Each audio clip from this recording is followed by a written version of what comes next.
Everyone was left in the veil. My time won't come to an end. Take a look around, it's a war zone. The damage is already done. Take a look around, it's a war zone. The damage is already done. Take a look around. And keep your guns high. It's a war zone. It's a war zone. And I'll be fighting for my life, so keep your guns high. It's a war zone. It's a war zone. And I'll be fighting.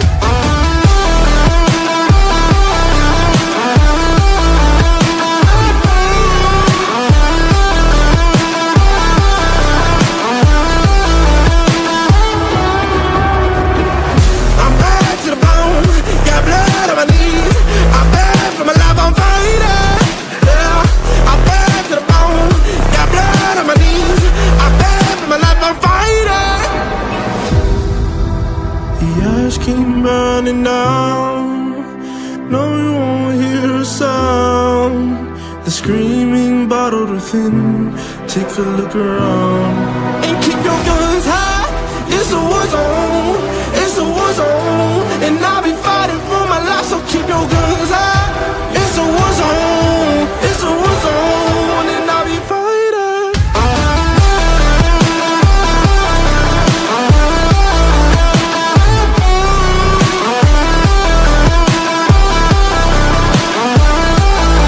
And I'll be fighting for my life, so keep your guns high. It's a war zone. It's a war zone. And I'll be fighting for my life, so keep your guns high. It's a war zone. It's a war zone. And I'll be fighting.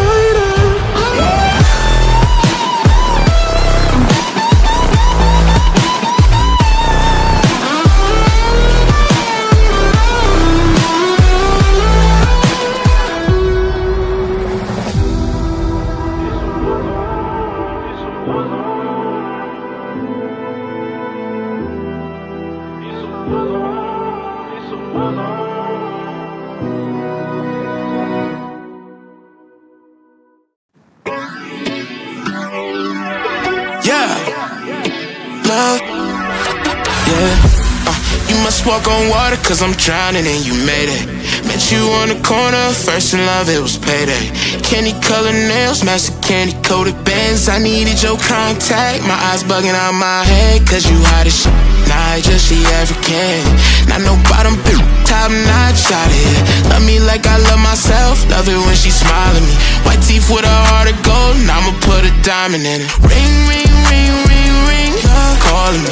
Ring like the camera is free, when she calling me. Ring, ring, ring, ring, ring, love calling me. Ain't gon' be a man to pick you up, you stay down for me. Eyes closed, arms out, flying. Red Bull, babe, you give me wings, pilot. Girl, I know your voice, sound like love calling it. Love called again, and I ain't miss a call yet. And I ain't miss a call yet. Love called again, and I ain't miss a call yet. And I ain't miss a call yet. Love called again, and I ain't miss a call yet. All around freak in a nurse circumference. When she round me, she come first, and she quick. She say she feel my emotions when I just give thanks, can't believe we in the same bed. God do it best, shout out to my angel, she a mess. Clean up when she stressed, never stressing me. Looky please, I'm the luckiest, feel it in my chest. Treasure you, I swear you a diamond. Ring, ring, ring, ring, ring, love calling me. Ring like the camera is free, when she calling me.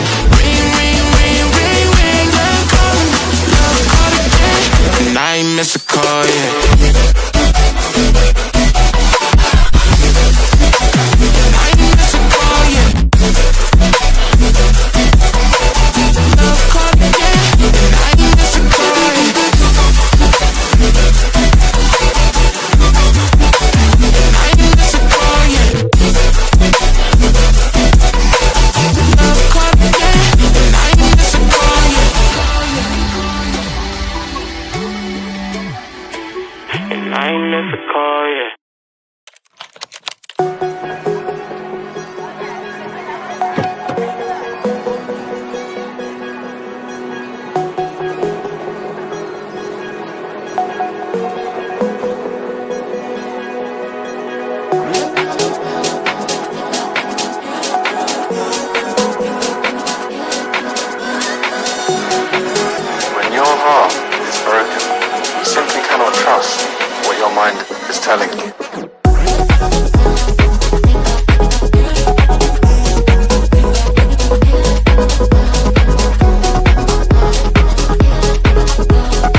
Addicts know they're addicted.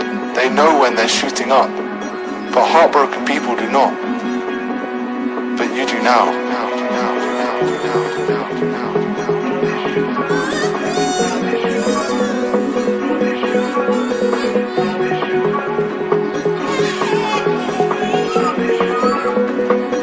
But you do now.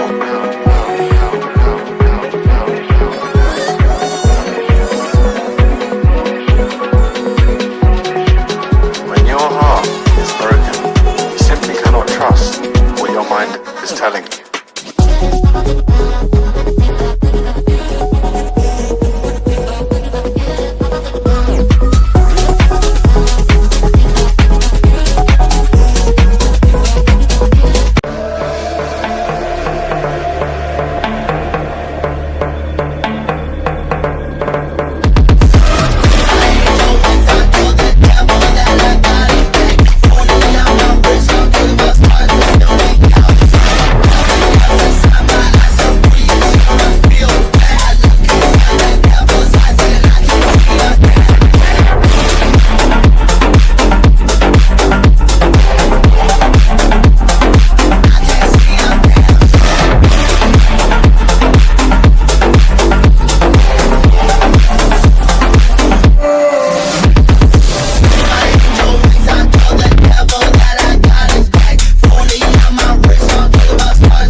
Your team is banning.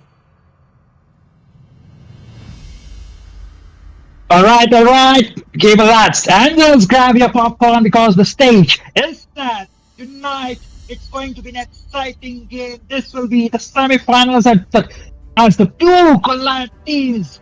LCF on the right side taking on Why She That No on the left side. I'm Sasuke, and joining me today, it is going to be an exciting guy, the guy who likes to be the main protagonist of the group, but instead he is an minor side character. Let's welcome Silverhawk. Okay. First of all, that was a good introduction, but I'm just going to be skeptical on the protagonist and the fake minor part. But let's just dive right into the game because it's going to be the semi-finals, and it's the best of 3 series. So it's going to be the match number 1, and on the side of Team Y, so they have the first pick, and on the side of Lakshmi Cheat Fund, they have the second pick. So both of these teams are really well. They have stacked against themselves really well, and let's see how this is going to go. We can see from the first ban, it's from the side of Team Y. It's going to be the chip. So they have the first pick. So Sasuke, do you think they will play the mind games? They should definitely, because it is quite a best of 3 series. So, mind games or maybe some interesting picks or drafts could be coming in handy for both the teams. But again, this is the first game, so I don't think both the teams will be under too much pressure because securing the first games mean taking the lead in this best of 3 series, and both the teams would be trying their best to secure this lead in the series. But look at that, we are seeing standard bans as of now. Look at that, Silverhawk banning down Zaskro. We have seen Roger getting open in the lot of these tournaments and a lot of these games. So what are your thoughts? Like, will LCF will be prioritizing banning down Roger? Because I can see a good players in both the teams that is Roger player. Well, actually, because their at Roger is just a havoc, man. Like with the like and pounds, just gets reset after like every kill he gets. So they should actually prioritize the Roger ban, as you just said. Or if they don't, from the side of Y, they could actually pick it in the first pick they have themselves. But let's just see what is going to happen. And on the side of Lakshmi Cheat Fund, they are banning out those EXP laners. Well, Ruby could be considered as a gold laner. I mean, she's a versatile hero, but banning out the Terizla, Sasuke, come on. Do you really think like it is a worth it ban? I mean, that guy is just too nuisance heroes. The penalty zone he offers in the team fight, marking down 3 or 4 members, and that could be a total game changer mid to late game, especially in the team fights where you are fighting against both of the good teams. And yeah, I have to mention, look, that Roger would be some nightmare for me because I mean, that hero is quite a nuisance for me. I would keep it in the number second because the first nuisance heroes which I fear will be Fanny on top most.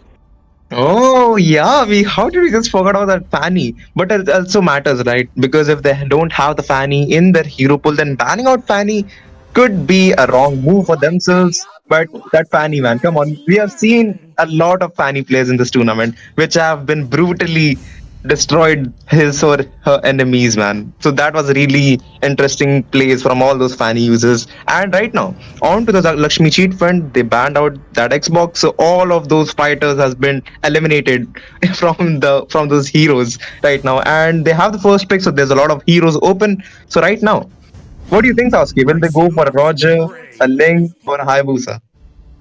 I mean, there are quite a lot of heroes coming in handy for both the teams to grab it, but it will be the fastest fingers along with some mind games. Look at that. While securing that Roger right away, and I do think like this time we can see some assassin's pick coming in from LCF, or they might secure a Phobius or even the Edith in the Roma or EXP lanes because maybe both of those two picks are quite sneaky picks, and there is also Valentina along with that Aurora open in the midsection if they want to secure it for themselves.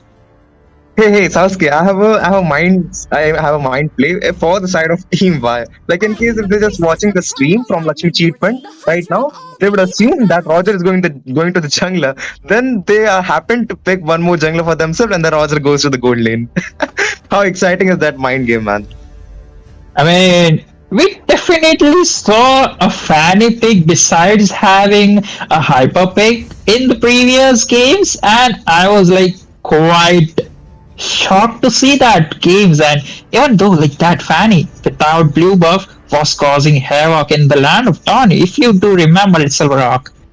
Yep, absolutely do. Like it was also a mid lane Fanny. Like that was also a kind of memory in my head right now because you could see like it was against ABM, I think so. It was ABM versus Anamnesis, I think. That is true, but like that. McKaylee will be locking down that Khalid, a new hero being picked off in the EXP lane. They didn't even prioritize Phobias this time. Like quite interesting.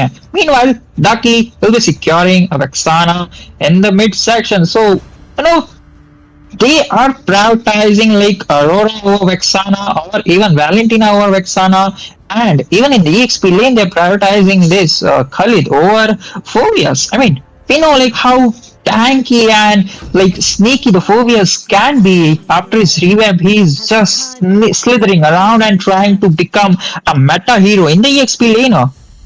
Yeah, and about that Vexana pick, as you just mentioned, Sasuke, I would like to tell you something. Like that Vexana pick, I'm totally oriented towards that link because whenever that link uses a Tempest of Blades, then that Vexana could actually use that Deadly Grass to terrify himself to disrupt his combo. So that's actually a good pick coming in from the side of Team Y. She said no. And Anuradha, just picking that Aruba against a Vexana. So Sasuke, which mage is currently strong in the meta? Is it Vexana or is it Arun? I mean, talking about the early games, I mean, both of the mages do have a potential in the early game, but as of now, this Aurora, I do think like will be having an upper hand because her freeze is kind of giving more CC than the Vexana's Terrify, if I'm not wrong, and along with it, there is damage from Aurora's skills though. And moving on to the second phase of the ban, we are seeing like second phase of the draft, we are seeing pretty interesting hero, and that will be Harith along with the Carmilla bans. I mean, I don't think like the Harith ban is quite a respect ban for Team Y because they know like this hero in the gold lane would be shredding off their entire team. Yeah, that's true. But wait, what are we seeing? Is it a Jawhead ban? Sasuke? Definitely, they were definitely playing some mind games, and it really went something wrong for Team LCL. Will be just panning out that Xbox. I mean, not the Xbox, but the Jarhead. But I'm quite interested. Look at the team names, though. We got Babu Rao, we got Shah, we got Anuradha, Devi Prasad, along with that Raju. I mean, this this this names. It just reminds me of that movie, Dave Hera Fairy, man. That was quite a nostalgic movie. I have to say that. Come on, Sasuke, man. That movie was interesting, yet this game is going to be an interesting game as well. On to the side of Lakshmi Cheat Fund, we can see that Devi Prasad has been locked onto that Grok. So those I mean, wild charge engages from that Grok is going to be devastating against that Vixana. And just as I said, Sasuke, like look at that Roger. He was definitely playing a mind game by showing a retribution of himself. Now they've just picked a high boost up for them. Like, come on, man. some sneaky plays coming in from Team Y, but I'm quite interesting imagining myself yapping. Like, look at that, Anuradha. I mean, that will be just so funny, man. Yeah, come on, man. That has to be a lot funnier. And on to the side of why she said no, we could see hit locking onto that high loss. So they have a solid front liner for themselves. Along with that Khalid, when that sand ultimate from that Khalid is going to create a lot of CC for themselves, then that's the moment for that Hylos to dive in with the glorious pathway. So, and also like they have Vixana and Roger to just clean up along that Hayabusa if that Quad Shadow hits perfectly onto the MM or either the Mage. But they will be Grok to just disrupt themselves from his jungle, because if they go for the invasion of that Hayabusa, do you think they'll able to just back him off? I mean, in the early phase of the game, Hylos do have an upper hand over the Grog, but in terms of CC, I do think Team Y are lacking some heavy CC though, because we know like there is a Khalid, his Sandstorm, that is the ultimate, would be providing some knockup, not the knockup but the stun, and along with that there is the Vexana Terrify, along with the ultimate, the Guardian. If it is down, I mean, if it hits down the entire teams, though, then they'll be just knocked out. But there's no heavy CC in terms of team wide. But look at that, the LCF, they have some heavy CC. That is the Grok charge. Along with that, there is the Edith and there is the Aurora. So in terms of CC, I do think like Team LCF will be winning, but the entire com of Team Y is just like hit and run, trying to like make sure they disrupts the enemy lineups and then they engage. It's like kind of that rough though. That is totally right. And here we just dive right into the Land of Dawns. This is match number 1. This is semi-finals, best of 3 series. And on to the blue side, we can see like there's Team Y, and on to the red side, it's going to be the Team LCF. So Sasuke, like which of the draft do you like more? But right now we can just see the standard rotation. I mean, I technically did give my virtue about which kind of draft I would like, but I did technically explain. But I would be vouching out for Team Y because there is some hit and run games which I like the most. Just poke down and just go for back for a minute and then just juke the enemies off and then kill within some insane kills. But look at that, in the top lane we are seeing some bullying coming in from this Khalid. I mean, in the early phase, I don't think Reddit would be having an upper hand though. Yeah, there we go. Retribution play is coming in, and there will be Hayabusa taking that litho for him. So not even Hayabusa, actually who took the litho, because the retribution actually shows the blue HP. But look at that link, sneaky plays. He is looking, but this time Hayabusa will be the one securing the first blood, and then Lycan pouncing down on the link, and he'll be going down. Meanwhile, Aurora might be in some trouble. Look at that Silverhawk. There would be a double kill for that Hayabusa because he has only 2 kills into the first 2 minutes, and there was a mechanism for that rotation from the top side and will probably take kills. There goes the kill from that Khalid. Along with the revitalizer is used up from high loss to just give him a lot of HP. And on the top side, he's also winning his lane. So that's a really good gameplay from the side of McKelly along that Khalid pick. We could just see that Ling has been lacking that farm right now because Hayabusa already got his 2 kills. I mean, the early mistake coming in from Sham might be coming in hand because like he was not level 4 and Hayabusa was level 4 and he uses his ultimate and secure that kill. So that is the micro plays coming inside of team Y though and taking the early gold lead. In spite it is quite a 500k gold, not a 500k, but look at that commotion happening in the top lane. And there goes Glorious Pathway. Along with the Wild Charge has been taken down to the two people. There was a Hayabusa for that bot shot. Along with the Ogi Shadow kill. Tempest of the Blades used up for the mech. Ellie will be taken for the double kill. Sham is looking for the more, but there's Hayabusa taking the kill onto the Sham. So there's a good team fight, but he'll definitely just give him the payback. The Hayabusa right now has 2 kills, and that Ling also managed to take those 2 kills in the team fight, but actually he died in the process. I mean, this assassin that outplays and plays are quite coming handy, and look at that. I'm quite amazed seeing how both of these assassins are playing in their respective roles, man. No, that's really impressive how those fast hands Ling has been just popping into the Tempest of Blades. And there's yet another turtle. So they could possibly go for the contest because unlike the last time they actually lost that contest. But let's see how this is going to go. Mecha has been just giving a lot of CC out of them glacier from that around take a kill onto the Mecha.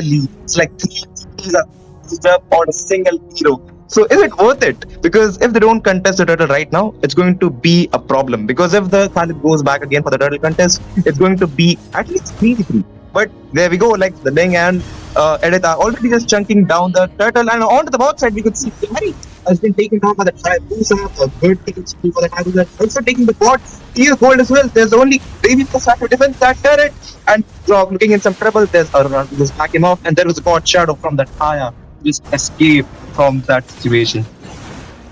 Well, that is true, but look at that Sham. He is going with some sneaky plays, but in the process, he'll be just going down though. You know, in the midst of the fight, he knows like the entire team of Team Y was in the bottom lane. I will be just quick and grab that blue buff. But that was Khalid along with the Vexana making sure they defend the Hayabusa's blue buff, the oxygen, for his place in the game. Calling it an oxygen is a really good sentence, Sasuke. And he onto the bot side, Raju could be in some trouble because Hylos is definitely just lurking around that bot bush to give a lot of vision. There goes the Anuradha, and like there's 2 people waiting patiently in that bush to give a backup. Oh, you have to bait that Pride of Ice from, and there goes the Glorious Pathway. Will not do enough time to take the kill. There goes the Fissure Glacier, but Hylos looking in some low HP, but there's still not backup or damage to take the kill onto hit.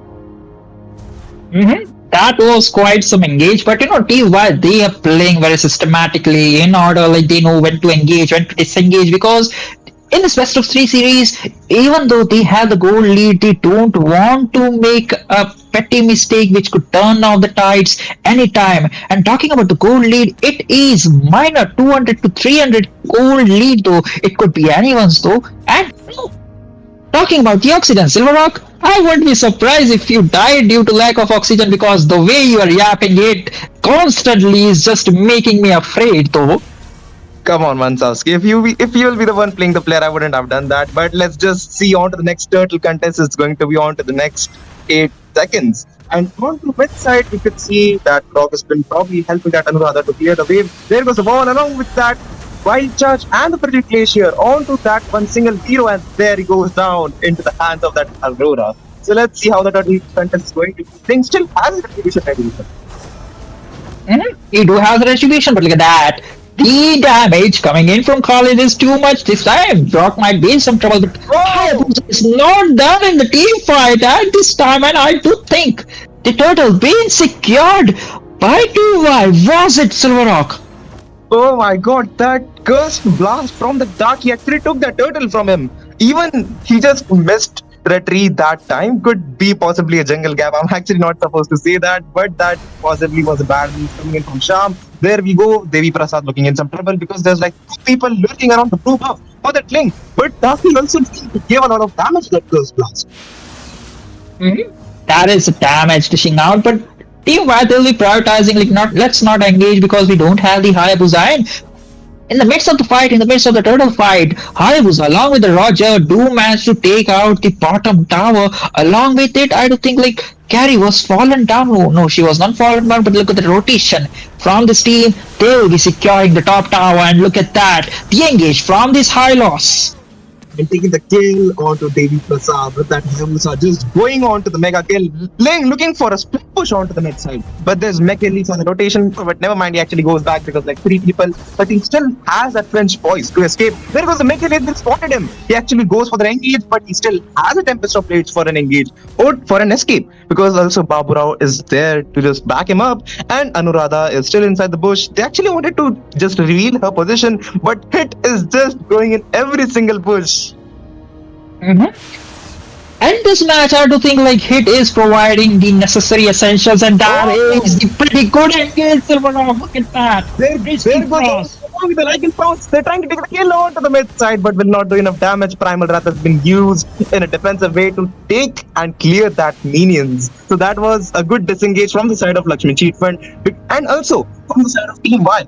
They actually want to go for every single objective. Like there's the turtle, then there's the mid turret. They're trying to get every single objective as much as they can. And also they probably have the gold lead. No, at this point, minor 8 minutes and 5 seconds to a game, and we can see like Team LCF in a bit of a struggle moment, I would say. But that is the first lot of the game, and I don't think like Team LCF, their composition of the team mechanics is quite good. But look at that, Ogi Shadow Kill grabbing down that flying wing, but the Ogi Shadow Kill will be connecting it and will be bounced off to the arrow. I mean, I feel pretty bad for Anuradha at this point because I was down and it will just slid it off and slide it down. But look at that engage, the Tempest of Blade being used. What are your thoughts about it? Then that combo was kind of unfortunate for that Ling. He actually couldn't grab the another sword because of the wall from that Grog, but that Ogi Shadow Kill from that Hayabusa was actually really interesting. Like he went flying along with that Ling, but he still got away with the Fort Shadow. And there's Lord also as well. So like both of the junglers have the retribution with him, but he doesn't actually have him. There goes the engage. Actually, Anuradha wanted to go there because that damage from the full Frosty Breeze and the S1 is poking a lot of damage and taking out those HP from Hit, but there's like 5 people. They actually want to go for the engage. There goes the glorious pathway, trying to take the kill onto Devi Prasad. Wildcard will use him along with the onward and the shatter, taking the kill on any one of them. Devi Prasad looking in some trouble. Along with that, Anuradha still has the fight of eyes with him. There goes the Roger and taking unstoppable on Devi Prasad. He's been taking that Tempest of Blade, but Roger just doing an insane outplay on 2 people. And this Primal Wrath has been taken from the duck. He's extremely low position onto there, along that HP taking the kill onto them. The Roger will most probably go for the kill. What an outplay! No way, man! That outplay from this Roger. He is truly the werewolf, like man. How can he do that? Dodging and dishing out the damage. I do think like he took 2 to 3 members in minor 5 to 10% of his own HP, man. I mean, come on.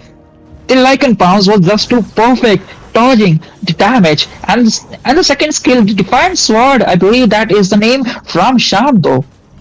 That is absolutely true, Sasuke. And that Grog was just giving the vision, but Mekeli's position is way too perfect, man. He just wants to give as much vision as much as he can because then the Hylos won't have to just check every single bush for himself, and that Khalid will be rotating really faster with his passive. So that's a plus point for picking that Khalid in this game. Currently, Ling just casually stealing his own creeps because I was the one to just take all of his creeps, and there goes that Hylos just giving the vision. Anuradha still doesn't have the pride of life with him. And on the top side, we could see another gang coming in because like there's 3 people onto the mid side. Possibly would not be an engage onto the top side. There goes the glorious pathway along with Unstoppable for that Knack, that Baburao, and that Devi Prasad looking in some trouble. Though there goes the speedy light wheels, will not do enough damage to take the kill on anyone. There goes the Lord along with the Eternal Guard from the Pixana. How are there 2 Lords in this game? They have a lot of front line, and on the mid side, there could be a bit of passive who's been baited out. But Ling is still trying his best to defend all the turrets. He still has the Tempest of Blade ready with him. Is he being in some insane trouble? No way, man! That just juked off the ultimates from the property. That is the commotion, and we might see George along with the Shadow Assassin doing some pretty good skills, and that will be Devi Prasad going down along with that Taburo, but that is Ling. His damage is online, but at what cost? He'll be taking down Daki for an overextend, but that is the tower down in the bottom lane. Roger securing that tower for his team. That was a good gameplay coming in from that Roger. He was actually trying to bait out that flicker for that carry, and he was actually successful in baiting out that flicker because that high was had Roger's position and that attack stance was way too perfect. And there goes that Khalid. Look at the position of McKelly. He just wants to want someone to come there. If just someone casually pops onto the red buff, I'm just gonna use all of my skills, bait out your utilities, and that's it. But this time, I don't think like Link might be falling for it. But look at that, a CC, the GNCC. That's what I'm talking about. This composition of LCF is based on pickoff. Either they utilize their resources over to the one hero, or they could prioritize it over to the team. Because, but the composition of Team Y is just hit and run composition type. Like they could be have the escape skills along with the blinks, plenty of blinks. So it is quite hard for Team LCF at this point to go for a full-fledged engage, because they could probably do now is like pick off one or two heroes, and then they could have the member advantage at this point. And there goes the conceal play from the Devi Prasad. Actually wanted to bait out that Ogi Shadow Kill or either the Retribution so that it would be easier for them to get the Lord. But they are forced to use every single utility on only on one hero. It's going to be that Hylos. So Ling is still doing the spread push. They're rushing that Lord. It's like 45 situation. Ling is supposed to be here for the Retribution plays along the Tempest of Death. There goes the onward and Speedy Lightning is just giving a lot of damage. The Lord has been taken from Avatar, but only at a sacrifice burn. There goes the wild charge on the cross, taking it on Darky, looking in some trouble. There goes Sandstorm from that McKelly. He is extremely low, but that light wheels from that carry will just melt him off like nothing has happened. That's what I was talking about. Once the chain CC connects, there is no way out. LCF dominating the previous team fight, a 3-4-0 utter domination. The previous team fight, but at what cost? Like team wide, they secured the lot, but they lost the team fight as they lost 3 of the members. And look at the early aggression, not the early aggression, but the aggression from Team LCF is there. But look at the Doggy Shadow kill. No way. From this wolf is just too insane. No way. Like he was waiting for his Lycan Pounce to come back, but there was then carry to just melt him with those basic attacks. And Ling just doing those split push and clearing a lot for his team. So that was a good gameplay from that Charm, and he also got a lot of farm for himself. Unlike if they go for engage again, there could be a chance that Team Y could possibly go down. Because there's Aurora and Edith. So there's a lot of engage along with the wild charge from that block. There goes most probably could have been gone for Ogi Shadow Kill, but Avatar is just doing some Kyrie plays that moment, and he still has the Tempest probably ready with him. There goes the kill on Avatar and a shutdown for that Link. That Hayabusa. So he was actually saying like, you just killed me in the early game. Now I'm gonna take the revenge on you. I was about to ask you the quick question, like, being a hyper and being the Hayabusa along with the Link player, who do you think like would be winning in the late game team fight between these two heroes in the 1v1 section? Because in the late game, I don't think like Link and Hayabusa will be brawling off in one of the other lanes for the split push, because if Link is doing the split push job, it will be the Hayabusa going for the defense, in my opinion though.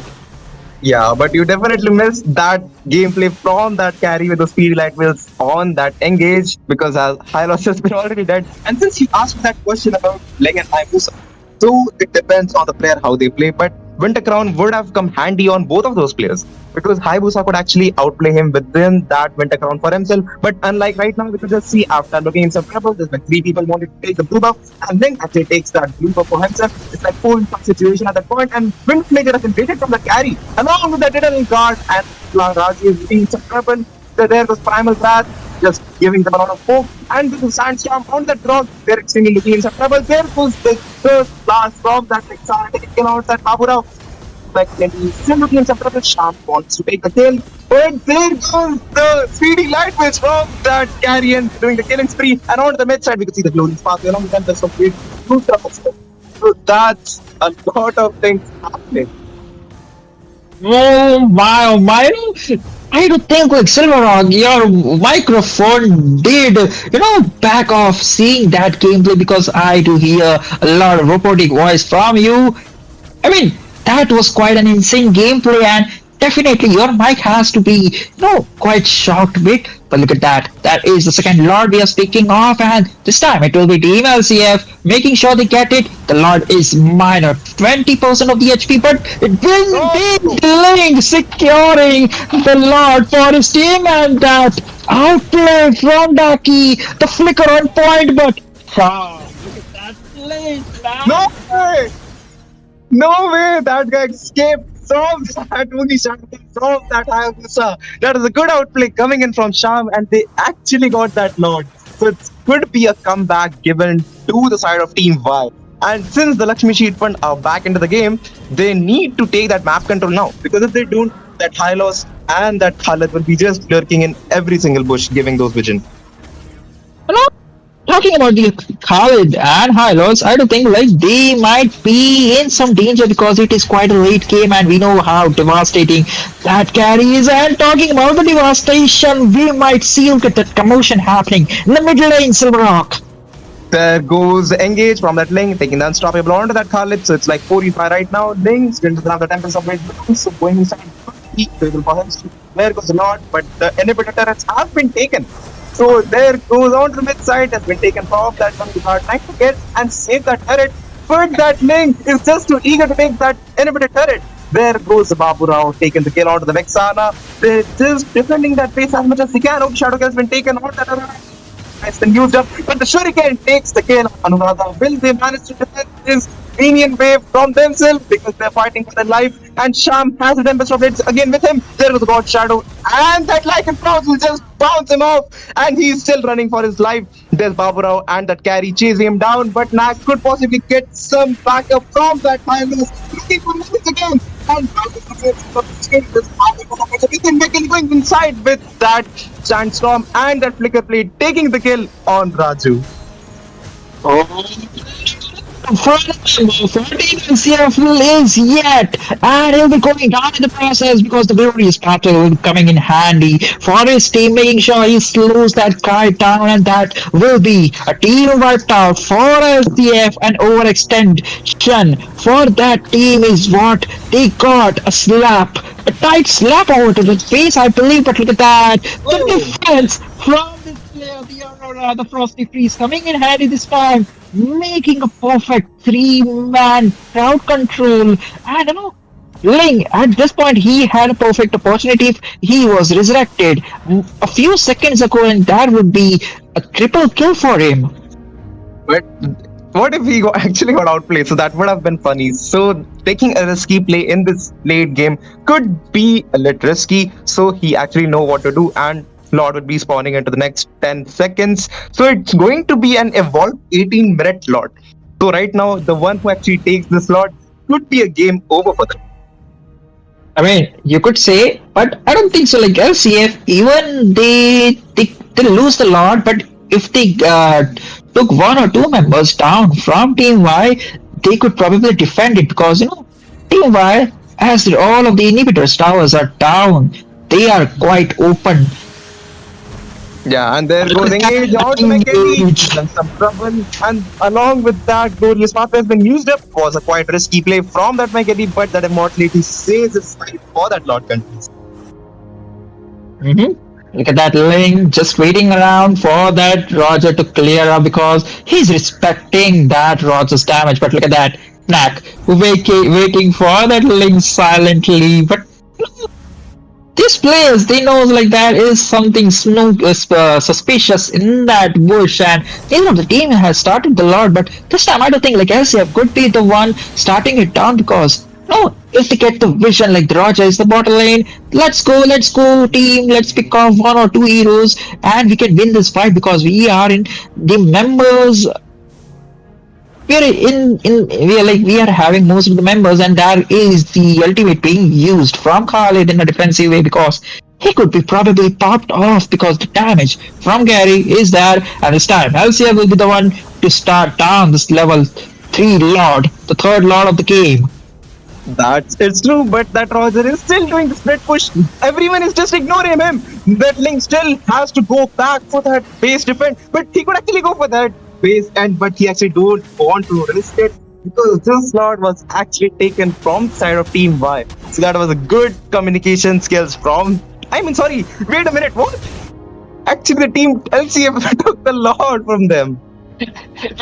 I wouldn't have like been suspicious because the retribution from Ling, he missed it off and it was Edith with her and like the ultimate second skill form to secure that lord. I mean, I would have just been bamboozled if that Edith was not there in the team fight because this lord is quite crucial for LCF. And imagine Ling missing his retribution, which he totally did. But look at that engage from Baburao. He is looking for some sneaky plays though. And Sham is ready with his immortality. There goes the glorious pathway and the Dogi Shadow Kill from that Hayabusa, just gating out every single thing along with the Frigid Glacier. There goes the Wild Jet from that Grog, and they just targeting that base hard. They just ignored every single hero from that game and just went straight for the base and got the victory for themselves. And match number 1 has been taken from Team LCF. I mean, man, oh man, quite an interesting match. 22 minutes match. I mean, Team Y, they were winning the early game, the early fights, and early everything. Like, at some point, they totally zoned off LCF, just making sure they stayed in the inhibitors of their own tower, though. What actually went wrong, Silverrock? Man, the thing actually went wrong. Could be that because Roger, he was continuously just going for that split push and he didn't even contribute in any of those Lord dances which were actually happening after that 18 minutes. So that was actually a negative point for that Roger, because if that Lycan Pounce would have connected on any one of them, it could actually lead and give damage up to could be like 30 or 40% HP off from that Aurora, or perhaps could be taken from that carry. So but his Lycan Pounce could have come in really handy. And that could quite be coming in handy, but I do think, like personally think in the team fight, I do think like this Aurora might be the reason or might be the cause. Like in the team fight, you definitely need someone to stop that carry, and once it's late game, there was no one. Or Hayabusa did try his best though in the early phase of the game to zone out and to mark down and to cut off the carry spam, but once it crossed the 12 minutes mark, Carrie was like, hey guys, I have my Trinity build that is the Corrosion Scythe along with that Golden Staff and then the DHS, that is the Demon Hunter Sword. I'm ready to take the team fight, let's go. And Zone CC from the LCF is, well, like, it was quite coming in handy, and it was not quite often to see like Team Y losing in such Let's not talk about it. I was about to. Come on, man, Sasuke. I gotta give it to them from the side of Team LCF because that comeback was absolutely brutal. And if you see from the side of Team Y, that Roger just sold his boots for that rose gold meteor. So was it actually worth it? Good, because if you see like the rotation from that Roger in the late game, it would have been a negative point again for themselves to rotate faster for that Lord Dance. Potentially could take a kill, but never mind, that's not going to happen. And this match has been taken from LCF, and we'll be right back into the match number 2 after a very short break.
Alright, welcome back again as the night is on and the battle is still going on. In the series, Best of 3 series, this is Masters Challenge Season 1 LCF taking on Team Y. This is the Best of 3 series, the game number 2 as LCF managing to take that exciting win, a snatch away win from the hands of Team Y. I'm Sasuke, joining with me, it will be Silver Rock again. Man, I was just gonna say Sasuke and Sasuke. Imagine using a Shadow Clone to cast this game number 2. Man, a shadow clone would not be expected from Sasuke like you. But let's just dive right into the match number 2. This will be a potentially a good match because if the side of Team Y loses this, they will be out of this tournament. So this will be a really interesting match, and the anxiety level from the Team Y could be really up.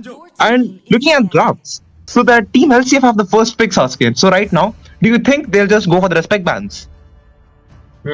It should be because Team Y, they are absolutely under some pressure because this is the game number 2 and LCF already securing a lead in the series. So they have the last chance if they want to balance it off the score, because if they lose this one, they'll be out of the tournament and will be losing their seat for the grand finale.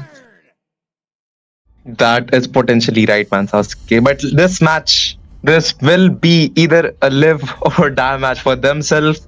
We could see a best of 3. The match number 3 after this. We could actually, but there could be a good draft from the side of Team Y so that they could manage to win this. So they will potentially win this match, but it's just yet to happen. And on to the side of Team LCF, those bans, it's like the same as the last match. Like they're just banning out every single fighter. All of those meta heroes on fighter onto the EXP side. There goes like it's Terizla and Ruby. Sasuke, like it's the same bans. But there is something changed because we can see like neither of the mage, that is the Zushin along with the Zaz, neither of them have been banned along, that is the Roger.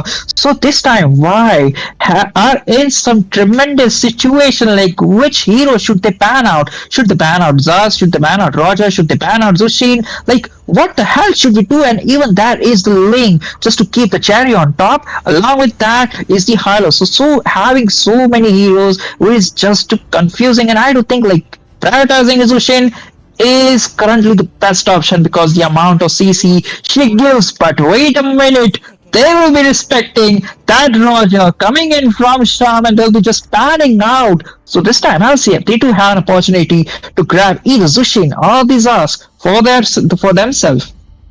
Well, that is right. They could actually go for those picks along with that Ling or a Edith and along with the Phobius. So they could potentially just steal one of their heroes from the side of Team Y. And how is it going to be? Because Avatar, if they actually don't for that Ling, I'm pretty sure he will go for that Ling hero. And Baburao just locked onto that Edith without any hesitation. So that leaves around 3 to 4 heroes open. So let's see how the Team Y responds with it.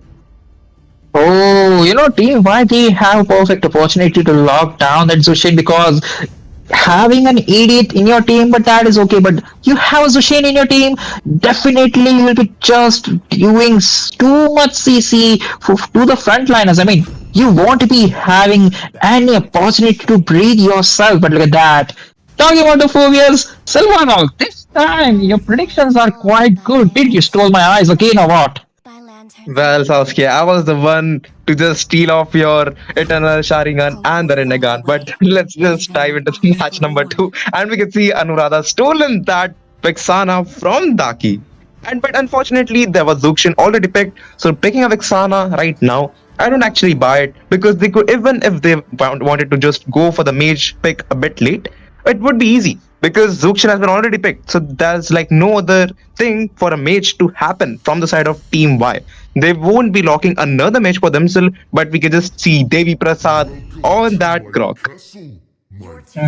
A Grok again, and I don't think the Grok is quite vulnerable to the magic damage, and having that wishing lantern hovering about your head quite be some like troublesome move for Grok though.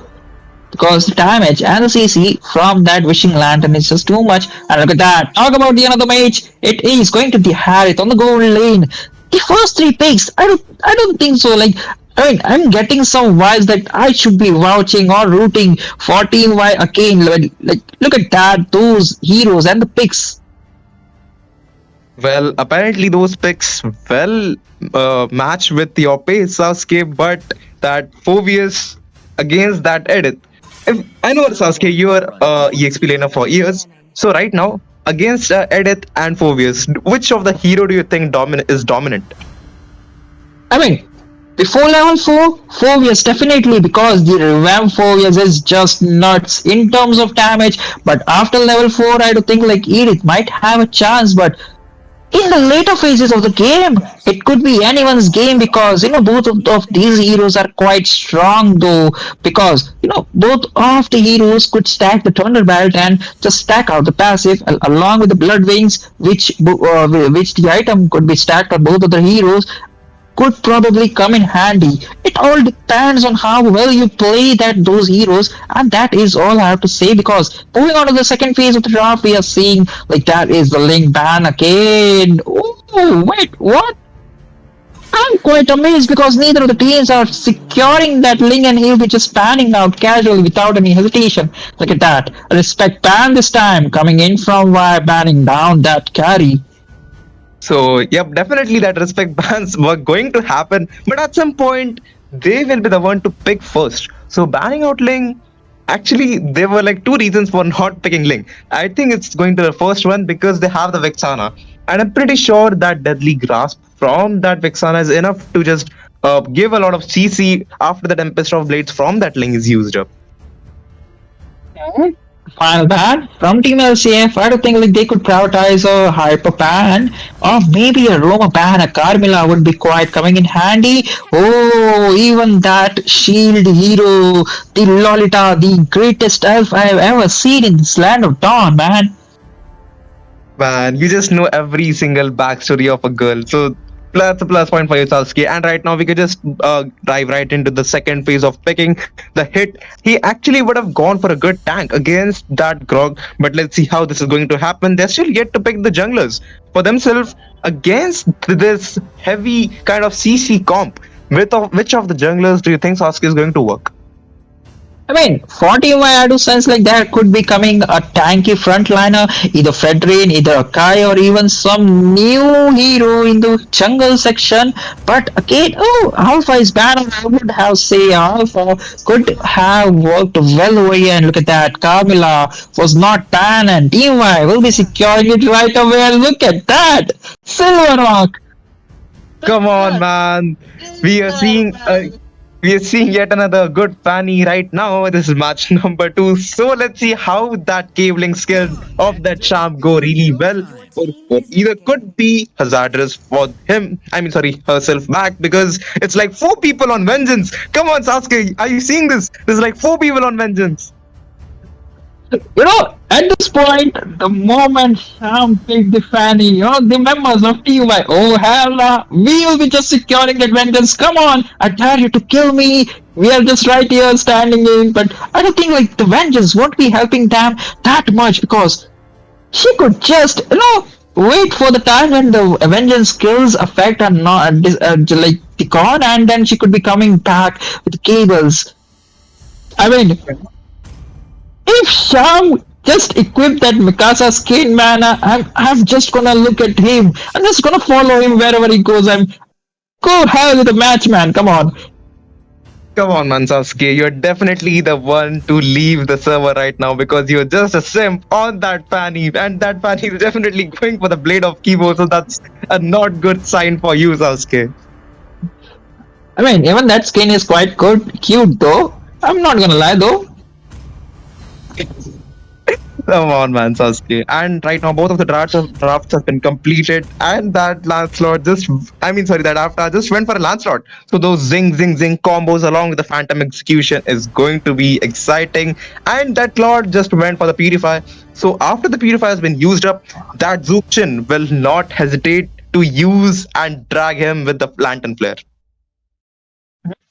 Look at that again, Silverrock. We are seeing three members of Team Y using that vengeance skills, though. I mean, they are quite afraid of that Fanny, but that is it for the discussion of the route. Ladies and gentlemen, grab your popcorns along with the Coke, because we are here in the land of Dawn for the game number 2 LCF. On the right side, taking off Team Y. On the blue side, this is the game number 2 match point for LCF. So let's right now we are just seeing some invasions from that Devi Prasad onto that avatar, but hit is still there to just say like go back to your jungle, go and help your jungle because I'm going to just take care of my jungler really well. Unlike Sasuke when you play the tank, but you actually don't play the tank. But onto the mid side, we can see that Lantern player has been used onto Devi Prasad and drag him. He was potentially trying to bait out that flicker unless he was actually dragged inside the turret. He wants to go for that engage onto that avatar to just use and bait out his retribution. No, this time, oh, wait a minute. Taki might be in some trouble, but look at the damage coming in from Devi Prasad along with that Anuradha, man. These things, man, I mean, like, whenever I speak, I do get the nostalgia about it. Come on, Sasuke. And right now, he still doesn't have the retribution with him. Devi Prasad just wants to steal that creep with the wall for himself. He but still backs off. He's like, never mind, you can take this. I'm gonna come for the move. And Avatar is ready with his buffs and level 4 ready to gang onto the Claude. But Claude is still not there in this turret. So they're still backing off. Charm ready with his buffs, ready to engage with the level 4 and the cutthroat for him. Avatar is, along with the hit is still there in the top bush with along with that knack to go for an engage, but never mind, that Lord is still back and taking his farm again.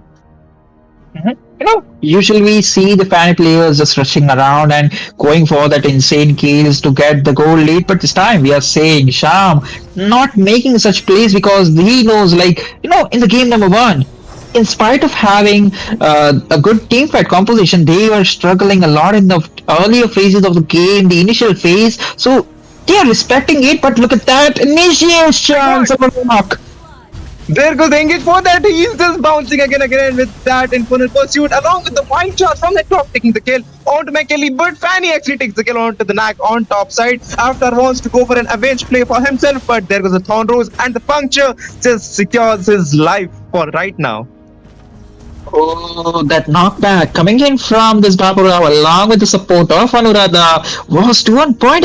No, both of the tankers at this point, like in the jungle section, they are just waiting for them. Hey, how are you doing? I'm good. You're doing great. Doing a good job, giving the visions, and okay, we are going back again to our team because now they'll be missing us without a frontliner. That is absolutely right. And right now we can just see a 3k goal lead from the side of Team LCF. So they're just leading right now along with the Fanny, and Brother is just giving the vision along with the deadly grasp and that cursed blast onto hit, just getting his HP off for the next team fight. After he's ready with his buffs, Nak just not knocking, just poking that Raju along with that chrono dash and that synchro vision. But on the bot side, what have we seen? That Mekeli has been taken down. He actually went for an overextension with that eternal pursuit. But on the top side, the Diamond Force has been used up along Thorn Rose from that avatar. But that Raju escaped the bare minimum of HP. Sham just wanted to go for the revenge play, but still doesn't have the blue buff with him.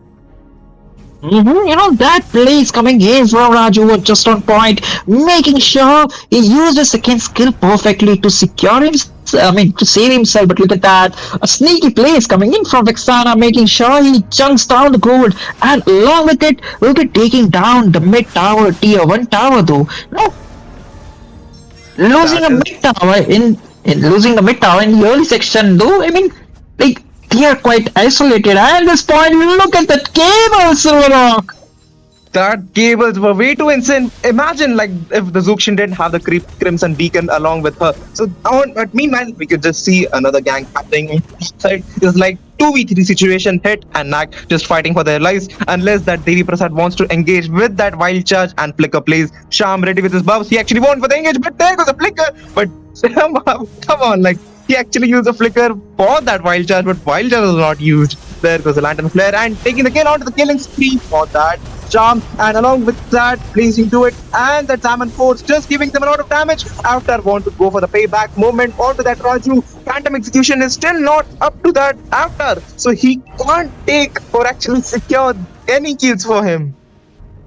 That team fight was quite funny. I mean, imagine the mighty Grok just got scared of the Natalia, which he never saw, and just used his flicker. But again, look at that dash is coming in from Lancelot, securing a beautiful kill to the Claude. And this time, oh, I do think like he might be in some trouble with Knack, but Zamanpur coming in handy for himself, securing a double kill. This time, Devi Prasad just going and hugging down that wall to make sure he gets the defense. Could be possibly just try to go for more because there's like three people baiting out that Devi Prasad from the turret, but Sham just doing some casual plays and taking the turtle. But Devi Prasad looking in some trouble with the Crimson Beacon and the Lantern has been used up, but Daki is still going down because Sham along with the cutthroat and those cabling skills were way too perfect, and Daki was way too obsessed by taking that kill onto Grok. Neither she got the kill, but actually lost her life. Mm-hmm. These plays from both of the teams, I mean, come on, man. Like, us too perfect in this time. Oh, Anuradha might be in some trouble because that dashes and the punches are just too accurate, but he's not going for the overextension though. Man, they're just playing it way too disciplined because if they lose this one, they'll be out. But Daki's position and that Lantern player, she was trying to get a kill but never got the kill. Now Avatar will just go for a standard rotation by that red buff. Taking the kill could be onto the top, onto that Raju. There goes the Knack with he's been just using that blazing duet, but he'll be back with that mirror image for himself. Mm-hmm. A blazing duet just used for clearing the minion waves because he knows like I'm just not able to get the damage with this ultimate, so let me farm up. And it is quite a handy way to secure a lane though, because there will be no contest if you are not even out of the even out of the lane, and neither there will be any push though. But this time the second lord, the third turtle of the game will be just spawning in minor 20 seconds of the time, and look at that. The gold lead is just increasing in favor of Team LCF. A 4 kill gold lead is we seeing, and that is the console play this time. Carmilla sensing a threat and will be just going back as of now. And that blazing duet from that Claude when he used a tank to take the kill, but the onward and that was Chatter along with that wild shot from that rock taking the kill on two people. So Taki was the only one to escape from that situation. Right now they could actually go for the third turtle, but onto the left side we could see some ganking happening onto that Sham, but Avatar fails to take a kill onto her. The damage from Avatar is on point, but how could he do so? Because every time he engages on someone, like those people are just getting saved in minor 1 to 2% of the HP. And this time the Lord is up as neither of the teams were just trying to go for the turtle, and this time the 8 minutes, the first Lord of the game is up, and I do think like LCF to having a tower advantage along with the map advantage would be the first one, but does not seems the case. But look at that Fanny with her cables. No way! He actually got shut down, but still Vexana is looking in some trouble. He still has the flicker ready with him. There was a puncture, but still there's no phantom execution. Devi Prasad looking in some trouble with that, and from a pursuit along with that backup coming in from the team is just taking that Devi Prasad for himself. So right now there's like two people down along with the jungler. So it could be potentially a free lord for themselves. But look at that Raju, he is there and trying to go for that blazing duet, but the damage won't be enough because they have the retribution, and LS Lot will be casually securing that kill. But wait a minute, how did that even happen? Come on man, that Fanny, that Sham along with that cabling skills are too insane. She was not even she didn't even have the Ruba with her, but she actually got the kill onto that Baburao, man. Come on. Not even Baburao, it was actually Knack, which was getting died into the situation, but they actually still got the lot. So the amount of pressure they put in the slot dance could be a plus point for themselves, because right now onto the top side we could see that Daki is totally isolated at this point, because there's Carmilla is rotating back, but there's a Crimson Beacon along with the Lantern Flare trying to take and bait out that Purify from that Raju. So right now he still doesn't have the Purify with him. There's like three people just backing up, but look at his damage. His damage almost got killed by, Avatar almost got killed by those basic attacks. Come on man, they're just going for an engage. Right now is like not going with the Chrono Dash.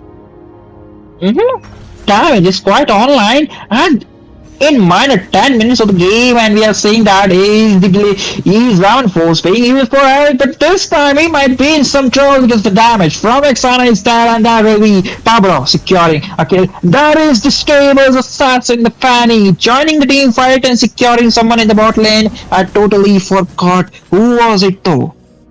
Could be potentially a good comeback from the side of Team LCF because they are trying their best to get as much as their kills as much as they want so that the third tier push could potentially go really well. Right now, Sham is ready with his blue buff. He has the cutthroat. If he wants to take the kill on Daki, that Daki still has a Crimson Beacon. And that Sham is totally being insane. And right now, that goes a flicker, wild charge.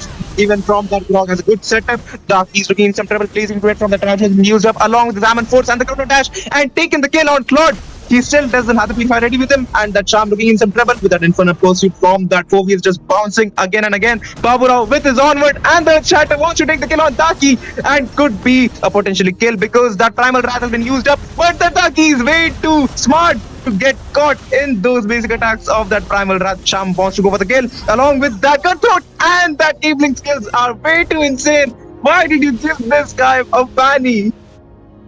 Man, I have no words and I do think like I might be delusional in this match because all I see is Fanny just lurking around with the smart cables, going in and killing the perfect guy with the low HP, and also in the beginning of the team fight, marking down the perfect HP with those cables, man. How could be someone be so perfect with those Fanny, man? God, that cablings and that Cutthroat are too insane, Sasuke. Like, he knows what to do, and his energy is like barely minimum, and that energy is enough for himself to use as a last cable to escape. So that's a really insane gameplay coming in from Sham, and that's the next Lord has been spawned up. Everyone taking their visions patiently. Sham wants to take the kill on that Mekeli, but Mekeli will have a lot of CC and a sustain. So right now, the good decision is to just back off. But meanwhile, we could see from the side of Team Health, they just wants to bait out that Lord. But let's see that retribution plays from the tap taking kill along the wild shot from that rock. Just taking the kill onto the head. There's like another engage happening with Zaman Force and the Chrono Dash with him, and Baburao goes down from that 4 wheels. They're just catching that Grog in off defense, and that Lantern Flare from that Zukshin definitely would have been used and or else come in handy because that Grog was almost at edge to just pull him off. And Anuradha looking for an engage again on the Daki. Raju goes for an engage, but those basic attacks just gave a lot of damage. He is definitely looking in some trouble. But Raju, he wants to go for kill, but that overextension definitely costed him his life. So there's like only 2 people left from the side of Team LCF, along with the side of Team Y. There's everyone just respawning right on time. The overextension coming in from LCF in the previous team fight is what they are getting paid off as of now because the Lord secure. Beautiful retribution play coming in from Avatar. No, Fanny was not there in the team fight, and Avatar was just lurking around, waiting for the right opportunity to the right time to secure that Lord, the crucial Lord, which gave this team an oxygen, or you can say a potential time for them to go for some pretty engage or room for oxygen to roam around the maps and taking the control for themselves this time though. As you just mentioned, Sasuke, like that Fanny wasn't present, and I'm actually surprised because Team LCF, why did they even damage that Lord? Because they were actually waiting for that Fanny to come in, but they ended up beating it. But you know that Team Y was the only one to take that Lord. Because the retribution user, that jungler was just ready right on time. You want to know like why the team LCA went for the Lord? Because Fanny was just having a beautiful moment with the focus in the top lane. There was a backup from Y. 2 to 3 members. So total a 1v4 situation or 1v3 situation was there in the top lane. So at that point, that was a crucial point for Team LCF to take down that Lord. Assuming that Lancelot would also be in the top lane, but nobody checked that bush, and Lancelot was hiding there, waiting for the perfect opportunity. And there we go, Lancelot securing that Lord in easiest way possible. Could be right. And if you look onto the itemizations of both of the teams, like look at those assassins, they're just going straight full defense. No defensive item at all. That is true. Going with a full defense, and there is no defense. But look at that! In the midst of pulling each other, we saw an amazing team fight. Silverrock, two men to take over.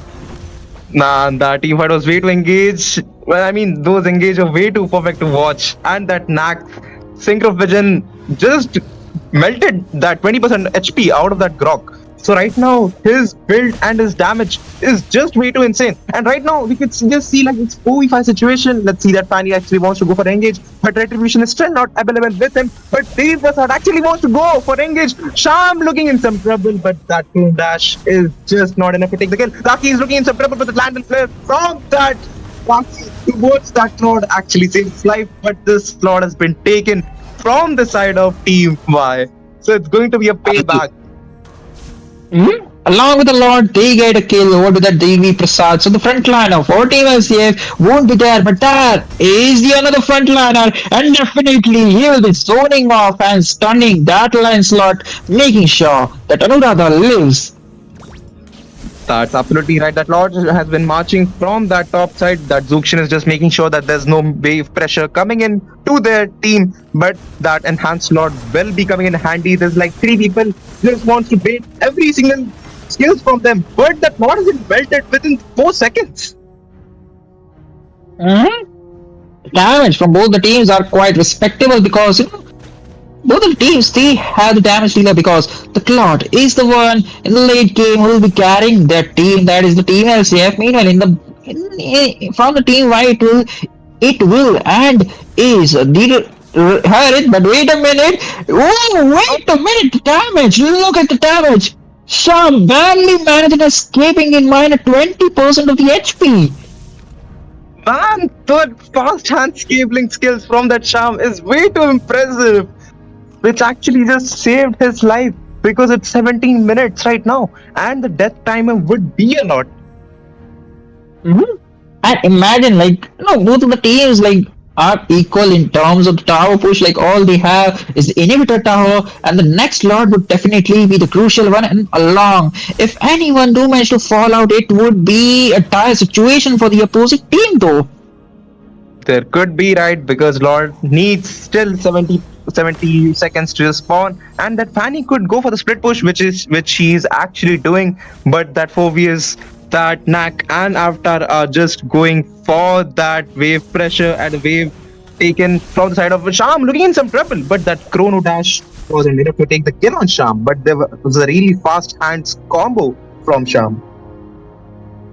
So Silverrock, we know in this late game, Fanny is the one who will be just split pushing because of her mobility, the cables she has. So what do you think, which hero or which one or from Team Y would be the one responsible to fight against the Fanny and do the clearing job? Because I don't think so. As of now, we are seeing Taki doing that job in the top lane. Meanwhile, the whole team was in the bottom lane facing off the Fanny. And I don't think so that. And I don't think so Daki should be the one clearing the waves because her skills are most perfectly used in zoning off and giving the CC. But look at that! In the midst of conversation in the bottom lane, a 2v1 situation, Fanny going down at a crucial point where the Lord is just spawned on. That was a bad move from side of Sham because there was everyone going inside and the Curse of Blood has been used up only on one hero, looking in some trouble because there's Bekele just zoning them off, but they still know they don't have the jungler. Then zoning them off could be potentially right. Powerhouse still has Primal Wrath on full stacks but will not use them right now. Zaman Force is used up to just bait out and take kill on Devi Prasad, but still the flicker has baited out from the Devi Prasad, so wild charge. But meanwhile, look at that Claude. He's looking in some trouble because there's Avatar and that Darky just getting him killed. And this Lord was already taken from the side of Team Y. So this was definitely not a good move coming in from Claude. I mean, he was doing some sneaky plays in midst of the fight, where Team Y was just busy securing the Lord. He was just going with the minions flow in the middle lane and trying to go for a split push, but Daki was there. She knew what this Claude was scheming up for, and like right under his nose, like she was there to defend his base and securing a kill though. Meanwhile, Fanny doesn't have the blue buff and no, but she do have the damage. So as now she was just retreating as for his speak, but the Lord, the fourth Lord, a super enhanced Lord, will be marching down from the top lane, and there is no marksman. I mean, he is, but look at that commotion happening in the mid lane, Silverrock. There goes engage with that Inferno Pursuit, but he still dies into the hands of that Baburao, using that Winter Crown along with that immortality, but still goes down after Raju takes a kill. Nak and Daki looking in some trouble, but the cut throat has been taken from that Charm. That Lord is still isolated at that point. There's no one to back him up, but Charm is just taking all that damage, so they managed to defend this Lord and get possibly go for a comeback now. I mean, how could it even this happen? Like, team wise they were having an upper hand in terms of members count because Raju was not present because he was dead and the Lord was already in the top lane. So it was quite a 4v5 situation for team fight, and despite that, they lost two members of them, and LCF turning the tides in the team fight, making sure they goes for the offense this time. But look at that, dashes along with the retribution, no retribution plays, but the damage from Lancelot is there and they'll be just protecting the base.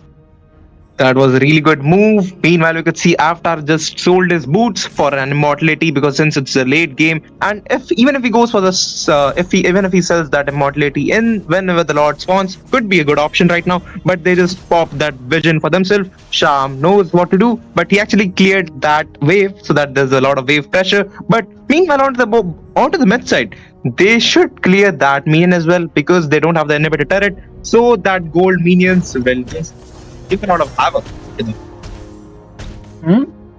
Well, the plus point or the advantage team Y have as of now in terms of minions, because like as they have took the inhibitors from the top lane and the mid lane, the minions would be super enhanced, so they don't need to worry about clearing because the in terms of minions, even though it is the equivalent like where the minions are fighting, even if it's the 50-50 split, the minions are quite strong enough to handle themselves. But look at that concealed play, Silverrock.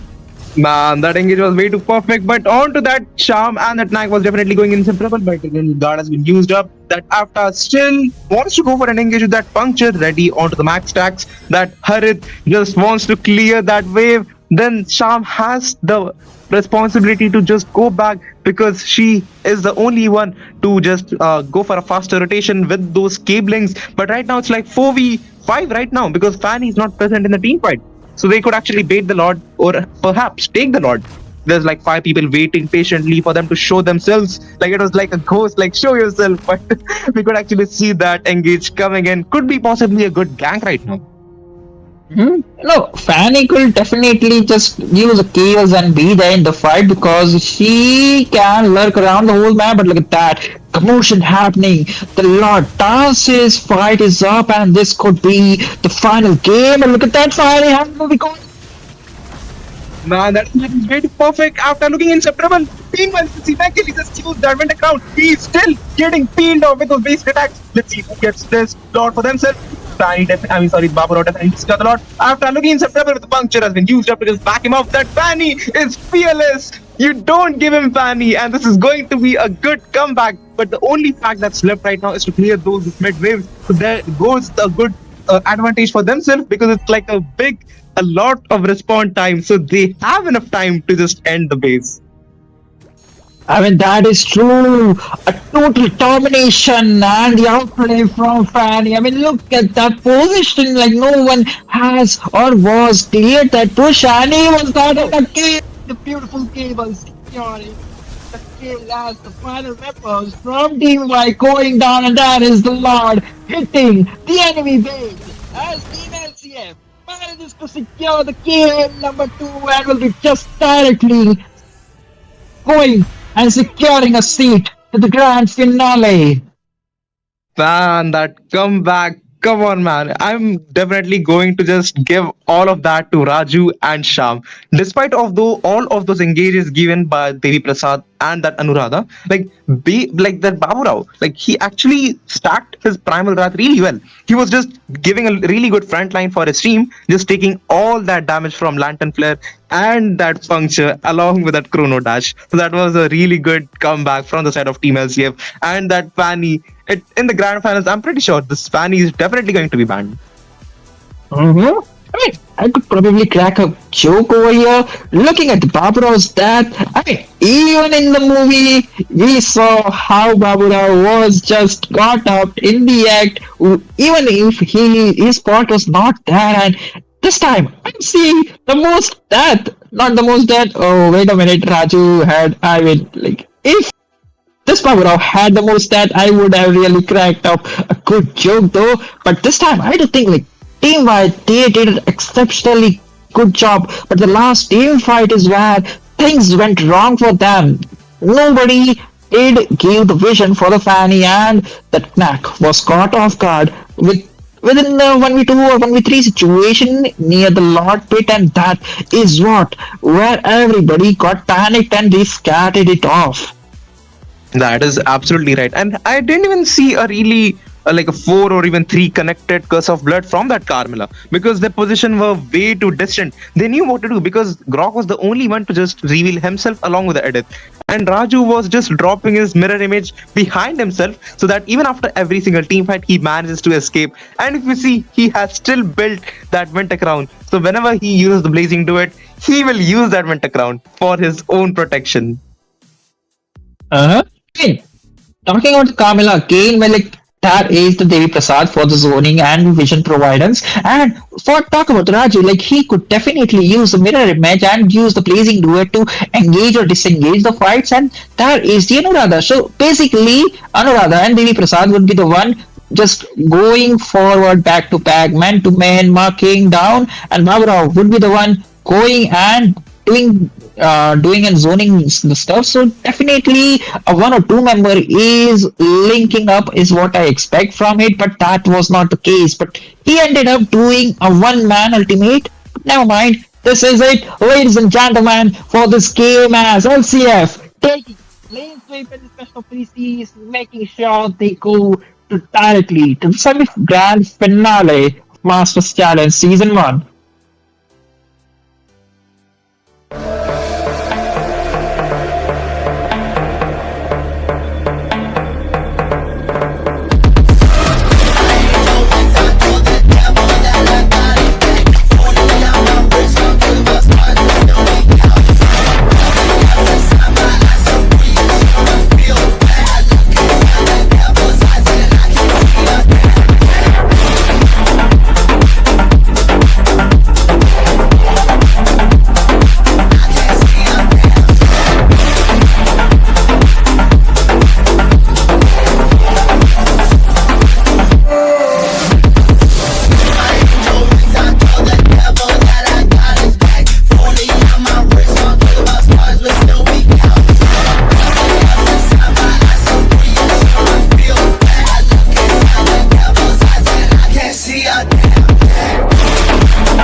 bang, bang, bang, bang, bang, bang.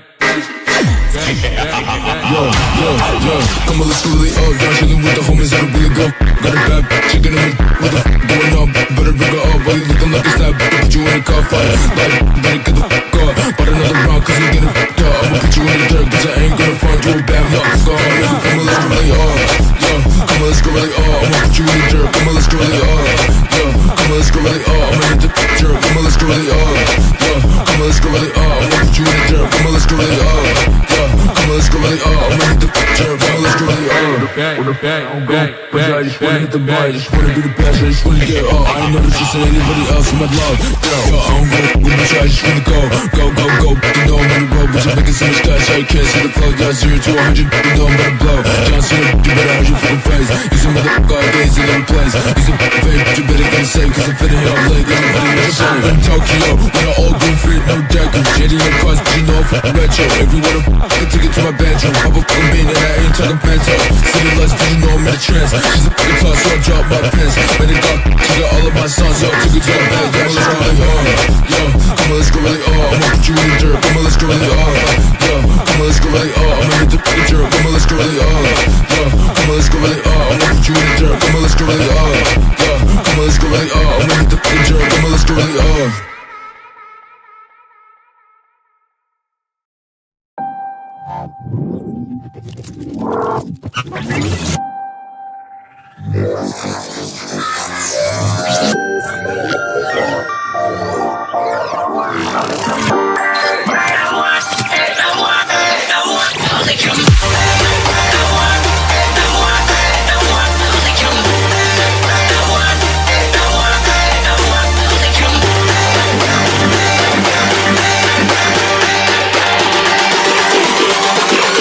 Setting this at maximum power.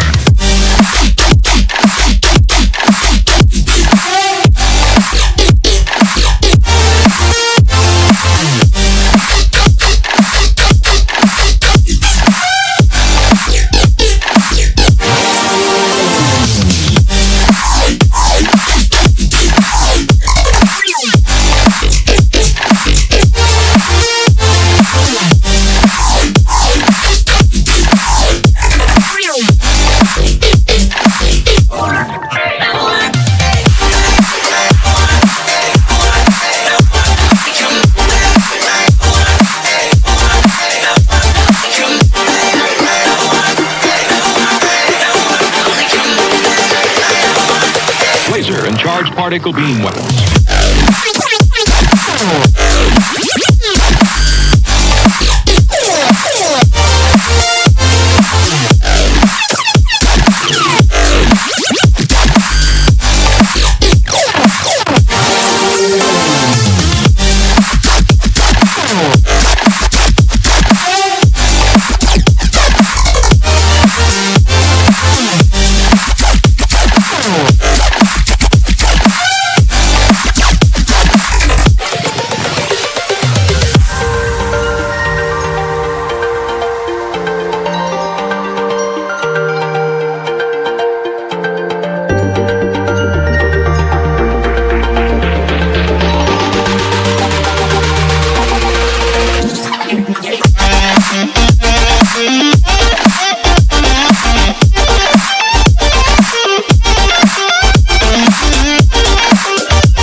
The stage is set. The players are ready to dominate the land of dawn. Good evening, ladies and gentlemen.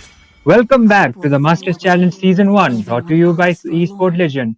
Today, we will be witnessing the second semifinals between ABM on the blue side against Team Tortoise Esports on the red side. Myself, I am Mitami, and joining with me is our caster Peachy. So say hi, Peachy. Hello, Peachy, and what a wonderful introduction, Itami. That was very good. With that, look at, we are already into the draft section, and it is a very a fast draft coming in. Look at that. Four of the heroes already being banned. These are the standard meta heroes coming in, like the Xbox, the Roger, the Vexana, the Oh, Zask, these are the heroes that creates a lot of havoc in your battlefield. They are being picked off, but I'm really not seeing a Zoxian ban coming in. Maybe we will be seeing that pretty much soon. What are your thoughts about, you can also guess your heroes, Ikami. My opinion, for now, ABM are banning getting rid of the mages, that is the Vexana and the Zask. And from the red side, we are seeing the Xborg as well as the Roger ban. And from the side of ABM, goes the Povius as well as the Jushin, like you mentioned, and Jay will be proceeding to pick the hero. But still, I'm seeing Asuna still has the Aurora, and he might be going with the Aurora. But no, Apex will be immediately locking in the chip right here. The classic pick coming in from Apex. He is the Rome king right here in the Indian server with chip being open. Without any time wasted, he picks it up while the assassins are still open for a grab. The assassins such as the Hayabusa, the Ling. But I really don't see anything nearly close as an assassin getting picked right now. With that, on the sides of Tartarus Esports, I'm looking at a Aurora and a Ruby pick coming in. Definitely, and they did make sure Asuna didn't got the hands on that Aurora. They are locking in the Ruby as well, and this Ruby might be going to the gold or the EXP or even to the room. But from the side of ABM, we are seeing Radium on the Harith here, and Mirio might be going with the pick or maybe would be swapping with a mace. But no, Mirio will be going into the Hylos here, and this Hylos is most probably going to the EXP because Apex is already on that chip. Oh, that is right. Look at that. In the last game, we did manage to see a Edith creating a maddening effect into the battlefield. We did see that Edith from the LCF also stealing a lot as well. So, Edith is still being open. Maybe on the Tartarus Esports, they would be going in, and it could be a perfect counter for a Hylos as well.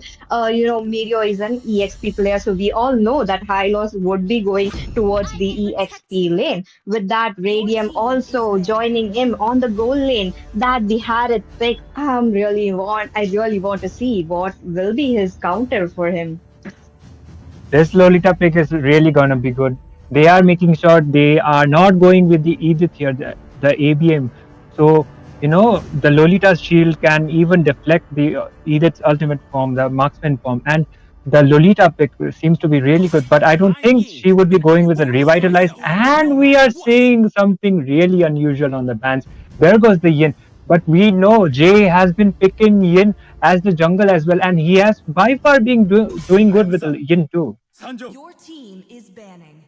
I agree with you, Itabi. That is the respect ban coming in. One of his main heroes being banned out. With that, even the Hanzo is getting banned. Look at that. There will be no Hanzo, there will be no Yin. But I'm really want to see that what will Jay pick up? Maybe a Alpha this time, or even the Julian is still open for a grab in the jungle role as well. So maybe we would be seeing that. Right now, I'm looking at a Hanabi ban as well because we all know that the Hanabi combination with the Lolita is so much, that it is the best combo in the meta right now. With that, Lolita being picked on the side of Torturous Esports, it will be a little hard if they get hands of Hanabi as well. So there we go. The Hanabi has been banned. I agree with you, and the Lolita and the Hanabi combo is really, really disgusting. I have faced the Lolita as well as the Hanabi combo and ranks, and trust me, going against them is literally like really, really tough. And we are we did see the Yin as well as the Hanzo ban, two respect, in fact, three respect bans coming up from the red team, because we have seen Jay on the Xbox jungle as well as the Yin as well as the Hanzo, and we are seeing Edith pick. They are making sure ABM doesn't get the Edith. They pick the Lolita, they go for the Edith, and Jay going with the Barat's pick of Barat's jungle. Long time no see. I do agree with you, Itami, because since the assassin meta has came in, the tank jungle has been put behind. With that, Jay is wasting no time. He picks on a jungle role with the Barats. On the other hand, Asuna going in with the Valentina. It is a very, very good and a crucial pick here because Asuna coming in with the support and copying the ultimates of a Ruby or maybe a Aurora as well. These are the two ultimates that I'm not really hoping to see in the battlefield, two frigid glaciers being popped from both the sides, stunning four of them or maybe three of them. What if they pop it on the same time? We would be seeing both of the teams freezing each other. So that could be highly possible. And the last ban coming in, sorry, not the ban, but it will be the pick coming in from Tartarus Esports. I am excited to see what they will pick for the jungle road to counter that Bharat. So am I, and we are maybe seeing a Julian pick on the jungle. And yes, that is going to be the Julian on the jungle here. Asuna with the Valentina pick, For Valentina, there are literally four ultimates she can utilize, even the Edith or the Lolita or even the Ruby or even the Aurora. And Jay going with something unusual. I will say the tank meta is still not dead completely. Bharat is still good on the jungle, but at the end of the day, it's the user, it's the pilot that uses the hero, and it depends how good you will utilize it. And we are going with the match number one of game two. This is going to be blue side APM against Tortoise Esports on the red side. That's right. We are in the loading screen right now, and I really have, looking at the team composition, I really see that Tartarus Esports they opted for a early game to, they will be slowly proceeding towards that mid game, and the Julian will be the crucial one giving the damage in the early game. Oh, with that, ladies and gentlemen, we are in the land of dawn. This is a match between ABM versus Team Tartarus Esports, and there we go.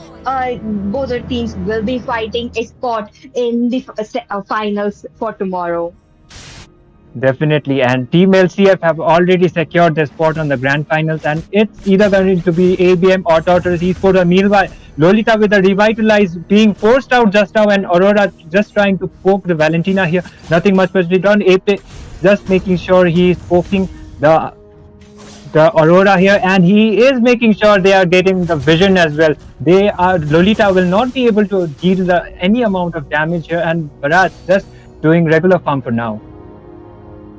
That is right. Look at the damage coming in from the chip as well. The concussive blast helping him to chip on damage onto that Lolita. Oh, wait a minute, Lolita being so low by Asuna there. And he will be moving. He has to recall there because if he goes into the team fight, I think that will be the first blood that we will be seeing. But no, he makes the wise decision to go back and go to the base. With that, the Julian is joining in the top lane. Maybe a possible first blood also coming in. Maybe not. But in my opinion, why does this Lolita have the revitalize though? No offense, but Lolita works better with the flicker with her ultimate combined, and she was forced to use the utilize, and maybe might be coming a fight, but Apex able to make an escape for now, and the turtle will be spawning in the next 10 seconds. Oh, that is right. Look at that. Jay already towards the turtle area as well. They are trying to find a dominance there. But on the other hand, I really have to come back to your comment where you said that Lolita plays well with a flicker, right? That is true. This Lolita is a support Lolita more than a tank Lolita because she will be providing those heals. And oh, wait a minute, the Detonan welcome has been used onto the Ruby, and Ruby survives there. Look at that. The revitalize coming handy. This is what the support Lolita does. And the turtle already taken down by Tartarus Esports. This will be the first turtle of the match. And it goes in the hands of Julian. First turtle going for the side of Tortoise Esports, and by far no first blood yet, but Tortoise Esports was able to secure the turtle, and Lolita will be escaping for now. Meanwhile, in the EXP lane, Mirio is pressuring Rivera right now, and by far no first bloods yet, and Jay is just going with the neutral objectives, and Ruby trying to poke them down, but they are just ready on the bushes, making sure their positions are really good. And on the mid lane, Asana is trying to poke down the Aurora, but nothing much will be done. Her passive is still there. And on the EXP, still Mirio is trying to pressure the Edith, but not able to do much by far. And there goes another team fight on the mid. Apex might be taken down. Ultimate from the Julian. Hylos with the ultimate in here, and support Lolita will be taken out. Here comes the Nom Nom from the side of the Bharat, and a 2-for-0 trade from the side of ABM. ABM able to secure two kills by far. That is right. Look at that. We already got a first blood. There is still skirmish going on. The Bharat's trying to get a kill. Looks like the passive has been broken off from the Aurora. She will be using that flicker trying. Aurora will be taken down, and Ruby Sunio will be taking down Radium here, and Mirio will be forced to retreat for now. By far a 3-for-1 trade right now, and ABM still doesn't have the goal lead, but still they will be focusing for the turtle for now, and I guess there is still 10 seconds for the turtle, and Valentina trying to poke down Lolita, but our shield is active and the turtle has been spawned just now. Ruby is still there, and there comes the turtle. They will be trying to secure the turtle, I guess, and Apex might be taken down. Here comes Apex ultimate, and Bharat with the Nom on the Ruby here. Bharat will be taken out. Aurora with the ultimate as well. Mirio using his revitalizer. Julian able to take down the chip in here, and Hylos will be forced to escape, but no, there is the double kill secured by the Julian, and he might be going for the triple kill in here, but the flicker has been forced out. Edith with a beautiful first kill, and Jay will be taken down as well. A beautiful team fight coming up by the side of the red team. And Radium just got hooked by the I am offended, and I think this is going to be an easy turtle for the side of Tortoise Esports. They will be able to secure the turtle, yes. And Apex trying to retreat, not forcing any team fights by now. They are just making sure they are getting their objectives, and the red team Tortoise Esports with over 2k goal lead, by far not much of a goal lead, but ABM just need to make sure they don't overextend the fights in here. That is right. You know, in some situation like the last team fight, we did see that Jay being caught in the team fight. Oh, there we go. Looks like the second turtle will be taken down in the hands of Julian again. Look at a objective game coming in from Tortoise Esports. They are playing so well. They are making sure to get all the turtles, even the farm as well. I agree with you. They were able to secure 2 turtles by now, and Apex might be forcing a team fight in here. There comes the teleport, and they will be forced to retreat. They are going inside the tower. Rivera might be taken down, looking on a bad position in here. Bharat with the second kill with the Nom in here. Lolita with the ultimate as well. A beautiful stun, but no trades by far, and they are looking right low. Apex will be taken down, and a killing spree for the side of the Julian, and Radium will be taken down there as well. And Julian making the escape. A beautiful trade, a 2-for-0 trade by far. Beautiful team fight coming in. Even though the shot pit was in the side of the team ABM, it was just not possible to get the domination on. Right now, there is an injury going on the blue buff, and looks like Jay won't be getting his blue buff. Oh, wait a minute. Hilo is trying to get some damage on, but no, that is just not enough. Another turret down from the side of ABM. That will be the top lane turret being taken off, while on the other hand, it will be the Lolita trying to escape this out. You know, she really escapes it very well right there. I agree with you, and as you mentioned before, this might be a support Lolita as well, you said, and we are seeing a support Lolita. She got the flash of the Oasis as her first item, and Apex will be forcing a team fight again in her Aurora with her no passive right now, and Hylos with the ultimate in here. Radium will be able to take down the Aurora. Bharat with the Nom and able to make a stun. Julian looking on a bad position. Rivera able to take down a kill, and Bharat and the double shutdown in here. Double kill for the side of the Edith, and Apex looking on a bad position as well. Asuna joins the team fight. Rivera on a low HP, and Medio able to take down the kill. Apathetic looking low as well, and Zolita will be taken down as well. A level kill for the side of Medio, but Medio will be taken down on this team fight. A 3-for-3 trade.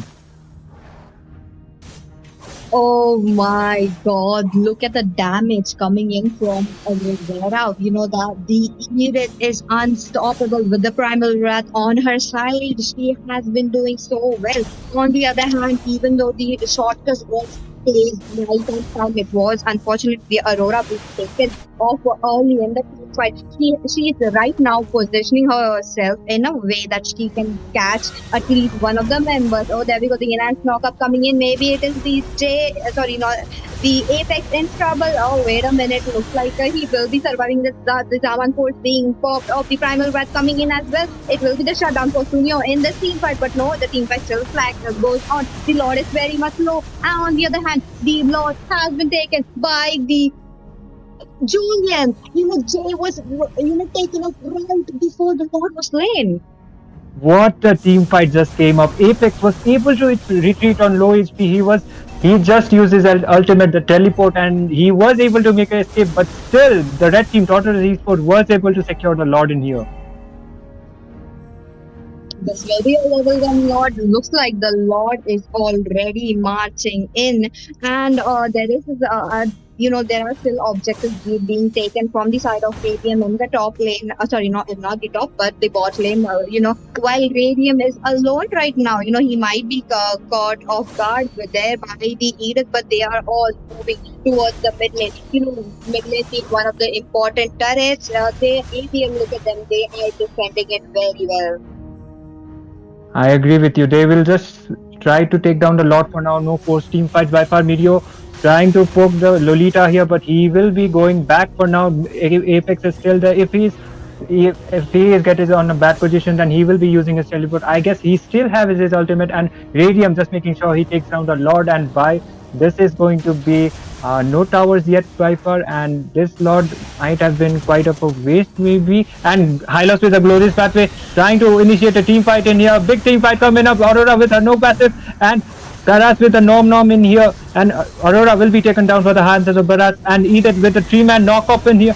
A beautiful I am offended. Radium will be taken down. Jay with the double kill in here. He will be forced to retreat. No, Julian secures the kill. Apex looking quite low, and he will be going back. Apex and Asna will be going back, but 2-for-0 trade, and 2-for-2 trade actually. An incredible team fight, but the team fight is yet not over, and Ruby Mirio will be taken down, and beautiful I am offended coming up from the side of the red team. Look at the damage coming in from the Ruby as well as the Julian. Right now, Julian has been dominating, and he was able to snowball the entire game. With that, he really has this gold advantage. His core items is up, and every single thing is panning out very perfectly with him. Oh, is Asuna is in trouble? It looks like there is some skirmish going on in the mid lane, while Arubi is looking for a good opportunity to give the window of getting to gone. So far, no team fights by now, and the red team having over 2k gold lead, but that much of a gold lead doesn't matter. They do have the lead on the towers as well. They got 4 towers, but still, they will be focusing on the Lord. No force team fights by far, and this is going to be, I guess, a Lord dance in here. Or possible, they will taken down from it. What they want a Lord. The second level of Lord. I agree, and so far it is looking quite. Tortoise Esports looking quite in a good position in here to take down the Lord, but they will not. I think they will not be committing a brutal mistake like over committing in this. Lolita Apex trying to force down a teleport in here, and all of the people are trying to join into Hylos with a glorious strategy. They will be forced to retreat. Ruby with the I am offended. He missed the I am offended in here, and Radium looking quite low. Edith has been rushed out. A nom coming up from the Barras, and a 4-man. Beautiful I am offended in here. Bharat's able to take down the killing spree for the side of Radium. Will be taken down, a double kill in here, and Video will be able to take down the Lolita, a 4-for-1 trade. ABM just this might be a game changer. I agree with you, Isami. Look at that, the projectile being used trying to get a hold of the minions, and that was a pretty good projectile coming in because it was very important that we defend that inhibitor because if that inhibitor is gone, and since the Lord is up as well, and look at that ABM without wasting any time, they have already gone to the left, they will be taking it down. And if the inhibitor was already back from the last team fight as well, it will be a little problem for the side of the Chargers Esports. But it was a good ultimate from the Aurora. I really have to comment about that. Definitely, and Apex was able to land on the teleport. A beautiful teleport came coming up from Apex there, and they were able to not only win the team fight but secure the Lord as well. And right now, and they will be waiting for the Lord and trying to sync the lanes, and they will try to get as much towers as possible. And I don't think that this would be enough to end the game as long as there wouldn't be a complete wipeout. But we will have to see regarding this. Oh, look at that poor man in the bush while Ruby has decided to clear those lanes. Had it that might be a surprise for you. Look out. But on the other hand, look at that. Another turret down on the top lane. It was the Milo along with the Asuna. They are both pretty much taking down as much of turrets as possible because the Lord is already marching in. It is already in the top inhibitor. It has done his super charge onto the inhibitor. The inhibitor has been taken down. The Bharat's trying to get a hold of, Vicky taking us welcome, but no, I think he's still waiting for that moment. They were only able to get one inhibitor tower, and Ruby with the I am offended not able to get the Barats, but still they will be retreating for now, and only the two inhibitor turrets are left for the side of the red team. That team fight just like changed the complete complexion of the game in here, and they are by far Julian was like literally unstoppable, but that one ultimate from Apex was able to make a good team fight, and right now this is not looking so good for the side of Tortoise Esports. ABM does have the 2K goal lead. That goal lead doesn't much matter, but they have more objectives as well compared to Red Team right now. I do agree with you. Look at that. That is the beauty of Chip can actually create a 1v5 situation just with the skill of his shortcut. And there we go. The minions have been cleared from the bot lane right now, while Miro is actually trying to clear the top lane as well. The mid lane coming in from Asuna as well. They are all level 15 right now. The Lord will be spawning in less than 40 seconds. But on the other hand, the spells are up, the skills are up. Every single of them, they have their ultimate, they have their spell. This will be an epic team fight coming in. Might be one of the best Lord Dance in this tournament, maybe or maybe not, but Apex just timing the recall, just poking them. He is just trying to make sure like they are getting poked, but they will be waiting for the Lord, and there might be a Lord Dance. There might be, I don't think there is not case of a might be. They need to contest this in order to still have a chance on securing this game for the red side. As you mentioned, there might be a Lord Dance. I really expect the Lord Dance coming in because right now I'm looking at a Chip and the Radium being in the top lane right now. So, the Radium being the marksman of the team, they really need them in the team fight where the Lord is situated. With that, that's right. There is some poking in the Lord. This is the indicator for Team Tartarus Esports that the Lord might be started. And also look at the shield on Lolita. Did you see that? That's the magic coming in from the holy, the flask of Oasis as well, and the Oracle and the blood wings as well. This will be an important for from Edith as well, because Edith, when she uses it time much, she gets some shield. But addition to the Lolita's passive, she will be getting more shield as well. The Lord Bait is already coming in, but Lolita trying to provide vision. She's just trying to find where the chip is. I agree with you, but even if the Lolita has so much shield, she is still squishy compared to the tank Lolita because this one is a support. She does have the fast courses as well as the blood wings, but still Lolita can be taken out. She does have the revitalize as well, but they need to initiate a really good team fight. But Apex with the teleport in here, and Aurora's passive is down. Incredible positioning coming up for Apex. And Mirio was able to take down the Aurora. Radium with a kill on the Lolita as well. And this is not looking good for the side of the blue team. And a 4-4-0 trade. Radium on the double kill. Only the Ruby is left at beautiful. I am offended, but I don't think that is going to be enough. Winter Crown has been popped up, and Apex able to secure the kill and the game. And the game number 1 goes for the side of the team AB, and an incredible team fight just came up. What a shot coming in from Save. That was just impressive. That was on right time, and they, and also they had it evading the enhanced things coming in from Julian as well. It was very crucial that he did that. With that, he was possible to give the damage, and also the Zama could give him the unlimited dashes as well.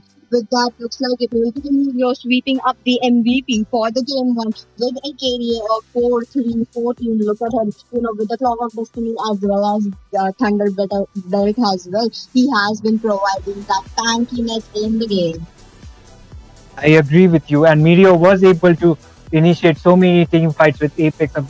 Like, he was able to initiate team fights with his ultimate, the Glorious Pathway, and he was able to secure some kills as well as some assists, and he is the MVP of the game, a well-deserved MVP in my opinion. And the Lolita, as you said, this was a support Lolita, but still she was able to do much on the early game as well as the mid game a bit, but they did fall off on the mid game and on the 5v5 situations.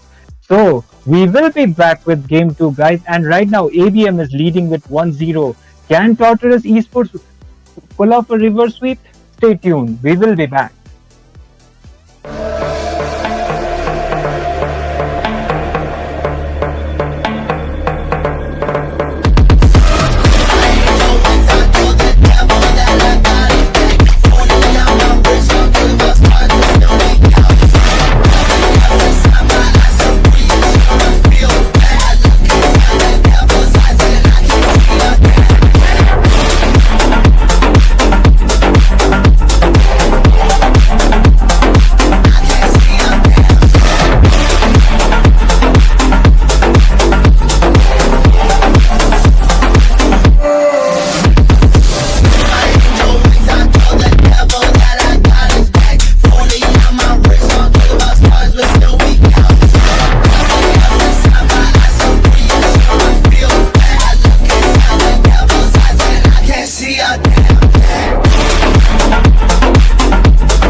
bang, bang, bang, bang, bang, bang.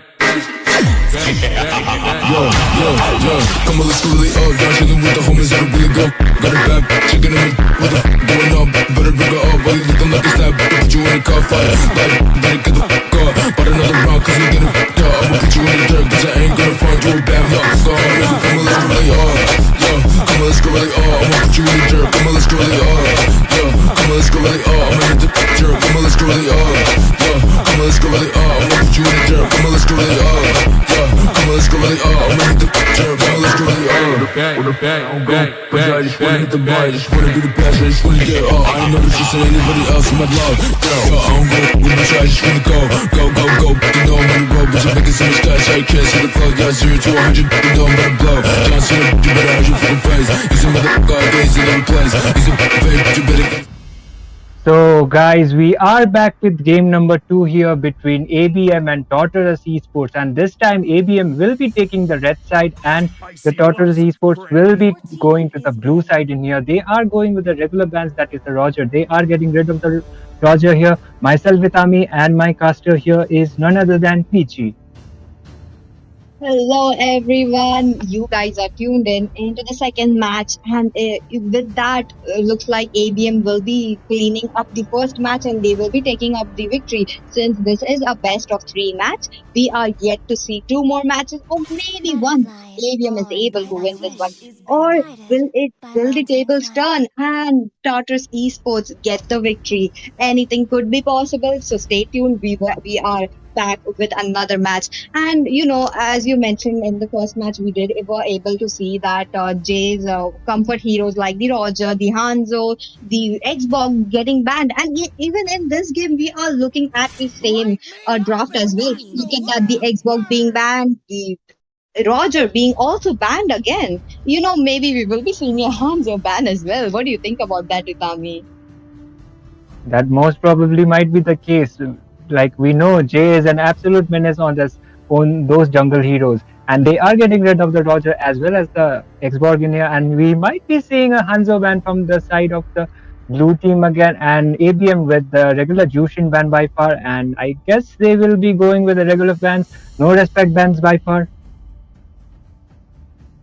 Highly possible. Right now the Edith is still open. The High Lords, the Lolita, these are the standard heroes. I really want to see a Julian ban as well, because in the last game we did see him, Julian, creating a havoc and snowballing the entire game, but he fell short in the late game, and it was just that he couldn't catch the Harris or even the core members like the Valentina as well. With that, the Vexana has been banned, and Mirio's one of his favorite EXP, that would be the Phobius, also getting banned.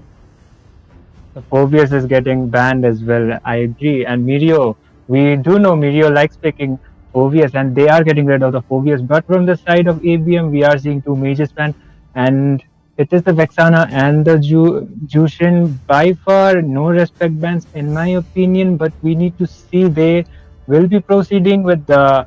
Maybe the chip might be open again. Maybe Apex will be going the chip again. But no, this time they are getting rid of that chip. They are not making. They are just making sure that the blue team Tortoise Esports are not getting the hands on that chip. Your predictions are spot on, Utami. Since ABM have the second pick, they really don't want the chip open. With that, they possibly close the, where the Tartarus Esports will be picking up the chip. Right now, the task is open. The Julia is open for a grab, and even some good junglers as well as like the Alpha as well. I'm really hoping to see a Zask pick coming in as the first pick, or maybe a tank. Oh, with that, the Ruby has been prioritized on the side of Team Tartarus Esports. Ruby in the last game we did see her doing a very well defended, but the damage fell short. Even though there was this Aurora with the CC with the Frigid Glacier, but it was just not the play for them. With you, and finally we are seeing the Zask on the mid lane from the side of ABM. There is the Zask. There is one of my signature heroes as well. This is the hero I love the most, and this hero has been rising up in the meta. And Meteor with the Terizla pick. We have seen Meteor on Terizla as well, and his penalty zone is one of the best. Like he is able to initiate many team fights with that Terizla. We have seen him on previous tournaments as well, how good he is on that pick. And from the side of blue team, I guess they will be going with a jungler now, or maybe no. Possible, highly possible. Look at that. As you mentioned, they will be going in for a jungle, and it will be none other than a Ling being locked. Along with Ling, it will be an Aurora on the side of Team Tartarus Esports. In the last game, we did see Asuna picking up the Valentina and also copying the ultimate from the Aurora as well. I did really see a lot of double fidget glacier on the battlefield. With that, looks like Jay, he is hovering towards a carry. Carry with a retribution. What am I seeing? Carry could be viable pick, but that is just not the play in the early game, also in the mid game, because she really relies on her items and even the skills as well. Yeah, and there goes Apex with his Tigreal in here. One of Apex comfort heroes as well as his signature pick. He is really good on that Tigreal. And ABM will be proceeding with the bans in here. So far, ABM doesn't have the jungler yet. They haven't picked the jungler, and there goes the Edith ban from the side of the ABM in here. And they will be getting rid of Radium's Moskov as well. We have seen Radium on Moskov, what he is capable with that Moskov. And yeah, so far, the bans are not like one-sided. They are not completely like focusing on banning all the junglers like they did in the last game. The Hayabusa is also open. It could be a good contender here, but I really don't see how the Hayabusa will be fitting in. Even the Hanzo is still open. So maybe Jay could even go in for a Hanzo. With that, I'm really curious to see if Sunyo will be going onto the gold lane or will it be EXP for him. With that, the Angela has been picked up. This will be a Angela, the Angela and the Link combo. It has been pretty much a very good combo in the meta as well because there's this link with the Tempest of Blade. Tempest of Blade, he is the one going over, starting up the team fight. So he needs that support coming in. So looks like there will be no support from the Hard Guard and the Angela coming in. And with that, the Yin has been banned. So, this is another respect ban coming in. They just made sure we didn't see the puppy boom in here, and they will proceed with the carry Radium with one of his signature pick carry in here, and they are like AVM just making sure even if the blue team Tortoise Esports are proceeding with kind of tanky picks, then that carry is gonna shred down everyone. Like Ling, even with the Tempest of Weight from if the carry has his ultimate on and she is able to land the basic attack. Even if the Ling is jumping, she will be able to secure a kill. And there comes the Carmilla as well as the Claude from the side of Tortoise Esports. We are seeing Carmilla picks really often, and her ultimate, if lands well properly, then that could possibly be a game changer. And from the side of ABM, we are seeing a carry jungle. Yes, that is right. Tabi, look at Jay. He is cooking up something. He did just walk out with a Minsita to the Radium. Looks like it is Radium going in to the gold. And also, Sunyo will be going in into the gold, and even the Claude and the Ruby still swap up the heroes. So it will be, the Claude will be having a little hard time countering the Minsitar as well. I really have to see how the matches will go. And interesting picks coming up here. I'm getting the nostalgia of 2020. Back then, there was Marksman meta, the jungler Marksman meta. There was Claude on the jungle, there was Brody on the jungle, as well as there was the carry on the jungle. And we might be seeing this carry work out for the side of ABM. We will have to see. So we will be going with game number two. Game number two, ABM leading right now. This is the match point for ABM. And on the red side, we have Tortoise Esports, and on the right side, we have ABM. With that, the Jaguars have proceeded towards the jungle and then going towards will be going towards the bot lane, coming over towards the, with the help from the family. Sorry, not the family, but it will be the Ruby. And again, carry, he is a very slow jungle in terms, in comparison with the Link. So it will be a little harder for him to, and there we go. We are looking at aping him out as well. Yeah, carry will be taking much more of a time compared to the Ling in terms of farming speed, but I think this carry pick might be working out. Maybe we need to see. And on the golden, we have Radium on that Minsitar, and on the golden right now, we are not only just seeing the marksmen as like we are seeing the fighters as well on the golden. So Minsitar also has been working out on the gold by far. And he has been freezing his lane a little by little, trying to get it so that the Claude would be coming out. And with that, look at that. Jay is already level 4. He is in the top lane. And I really have to say that the carry won't be doing much in the early game because we all know it is the carry. He or she, she really needs that items as well. Maybe a Trinity will coming in with the golden stuff. So we will be seeing that pretty much so in the mid game to the late game. And I really want to see a Maniac or a Savage coming in from either of the sides. I agree with you. And Aurora looking quite on a bad position. Her passive will not be popped out just yet. Just tried to make sure he got her passive, but not able to do so. She will be retreating for now, and I guess there will be a turtle fight coming up really soon. The turtle is up for the grab while there is Mirio along with Asuna. They are trying to create a zoning position. Oh, wait a minute.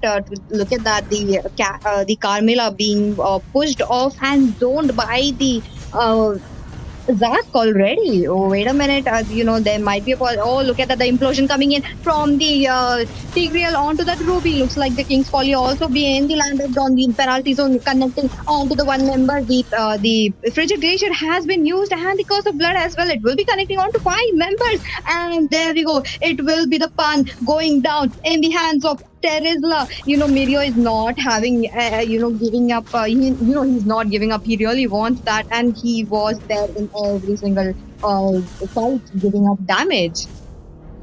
Damn, in case you just missed out, Ling used this Tempest of Blades on the turtle fight and still was not able to get the turtle. J with the incredible retribution in the a 2-for-0 trade by far for the side of ABM, and so far it's looking quite good for the side of ABM, but we will need to see if the blue team, the Tortoise Esports, are able to make a comeback from this.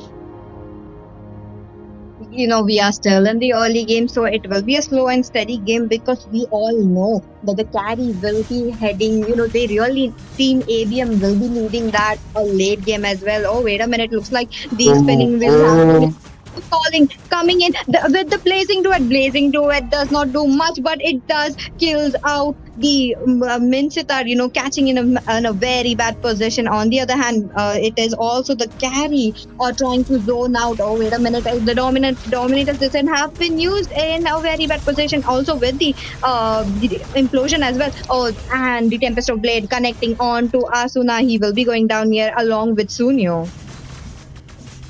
Zask will be taken down in there, and you just saw that carry literally shredded that Carmilla down. Carmilla forced to use her vengeance, but still was not able to save herself there. And with that, have you noticed how ABM swapped up the lanes already? And the Apex trying to get the creep already from the hands of Pun. He's just not letting Pun farm right now. Yeah, and I guess the carry will try to secure the turtle in there, but on the bush we are seeing the Carmilla. If she is able to land all, this doesn't look good for the side of ABM, but Carmilla will be forced to retreat, and there might be coming another team fight with the implosion and the penalty zone.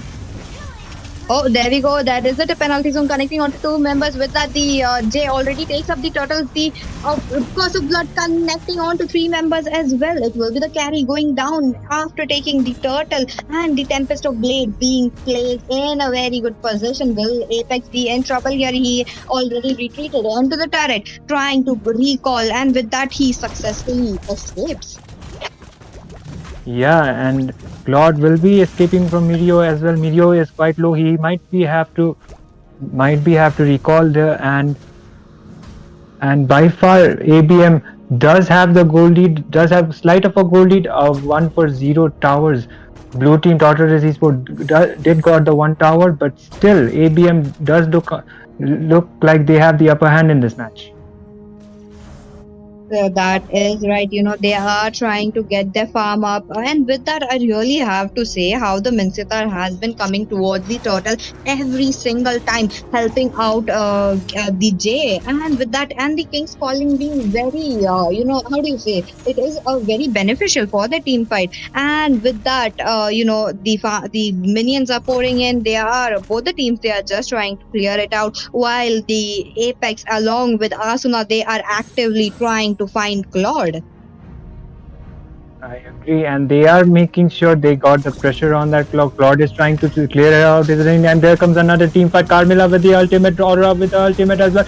She will be taken down, and Claude will be able to secure a kill on the blazing duet, and there goes Ling able to secure a kill. Apex with the implosion in their 2-man implosion, but no one is there yet. Asuna will be joining the team fight, but Ling will be retreating, but Mirio able to secure a kill on that Ling. Mirio, what a timing coming there! With that, looks like Claude. Oh my god! Teamfight very early, and it will be the penalty zone hitting on him. Looks like he will be slain there, but no, the minions are still pouring in, and even Asuna right now he is very low in the mana. But on the other hand, Rivera getting a turret. Oh, look at that. The turrets, the objectives are still setting in pretty much strong. In my opinion, like Ling is supposed to secure the turtles on that team fight with his Tempest of Blade, but still he is not able to secure the turtle as well as the objectives. And I guess this turtle will be going for the side of ABM once again. But for now, Jay is just not rushing it. He is just making sure they are on the position, and they will be trying to make a potential wipeout in it, or they will be waiting for that 8-minute lot. But no, Ling will be contesting for the turtle in here. Oh no, I really thought that the ABM left out the turtle just because they wanted that early lot that will be spawning in at the minute 8. But no, it is the pun going already towards the turtle and securing it for the team. And this is actually very beneficial for them. It gives up a little leverage to them. And with the gold, the teammates could possibly buy some items and try to upgrade them all. With that, the team fighter trying to get a break in the bot lane. There is this Ruby, the Rivera trying to clear the minions pretty soon as much as possible. There comes another team fight. Ling will be forced to use the Templates of Blade, and Carmilla completely missing her ultimate. That Zask is able to secure a kill on Carmilla, and ABM with the implosion in there, and Ling will be taken down as the Rivera will be taking the kill on Apex, and Claude with the blazing duet. Jay might be taken on. No, he will be forcing the ice retribution, and he will be retreating.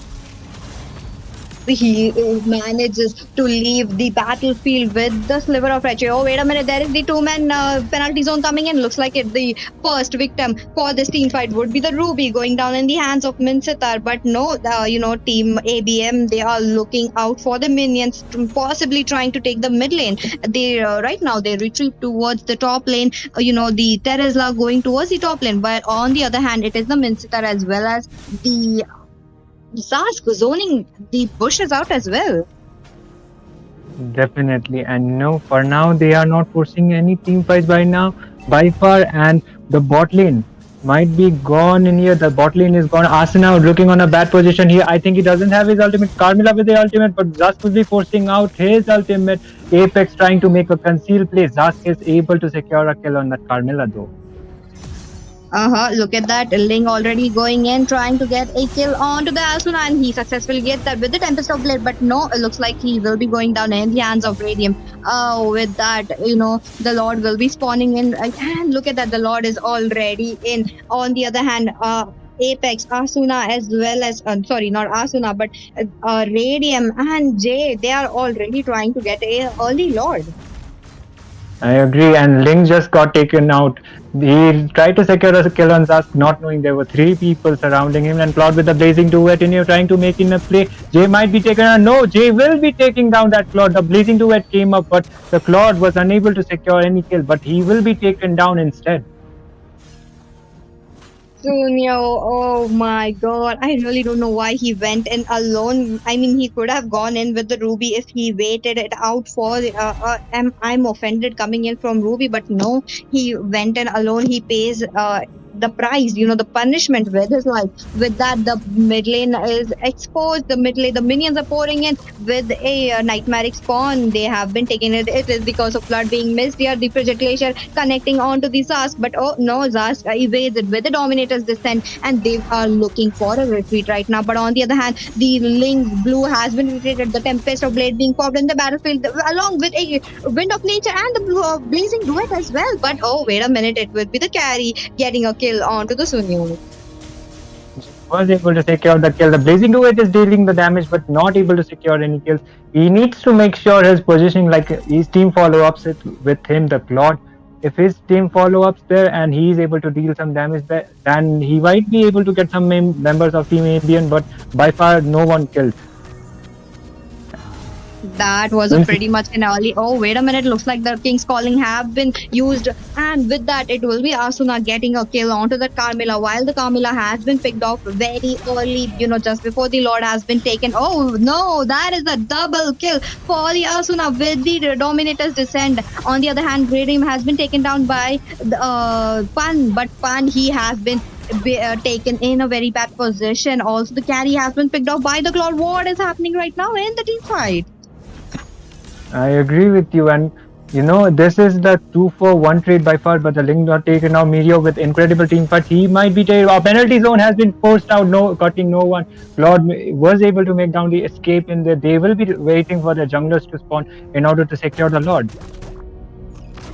Oh, Jay will be spawning in pretty much soon. Just few seconds left, and there we go. Sunyo trying to bait out the Lord, and he really, the team from the side of Tartarus Esports, they really have to know where Apex is right now, where Asuna is right now. Asuna is already on the other side. He's trying to get a blue buff that is very crucial for a Link. Without a blue buff, oh, wait a minute. The blue buff has been taken by Asuna.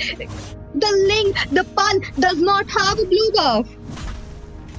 If I was in the place of Ling, I would be so pissed. And there comes the implosion from Apex. Carmilla might be able to say, "Oh, beautiful! I am offended. 2 men, I am offended." Aurora with a beautiful ultimate in a Rivera will be taken away. And there goes the double kill for the side of Jay. And this is 2-for-0 trade yet. This is what this is what is happening right now. They already stretched it to the late game, but on the other hand, Sunyo already getting up with the objectives. He takes up a turret and the top lane, but also on the other hand, the Asuna is joining the Claude, trying to clear out the minions. Will be securing the Tempest of Blade being used here. He is 1 HP, just one spinning blades, and it will be over for him. But no, he escapes that out. He gets away from the carry. Mirio on the monster kill. Apex trying to make sure he takes down the Claude as well. If the implosion comes up and Asuna is able to follow, then Claude will be taken out. Blazing Duet came up and carry with the Wind of Nature, but Claude will be taken out from the hands of Asuna. The Wind of Nature won't be helping Claude against a Zask. Zask who deals magic damage. It is the Zask picking off the Claude with the Dominator's Descent and the Nightmaric spawn as well. The Lord has been taken. It will be spawning in pretty much soon. And looks like this time Link will be getting his blue buff. It was very unfortunate to see in the last team fight that his blue was stolen. Oh, wait a minute. Mirio trying to get a kill onto the Carmilla, but looks like the second level of turret, the structure has been exposed. The Lord already marched in. The inhibitor has been taken from the bot lane. Maybe I'm really looking at a set coming in from Apex, but on the other hand, it is the Dominator's Descent being used. Oh my god!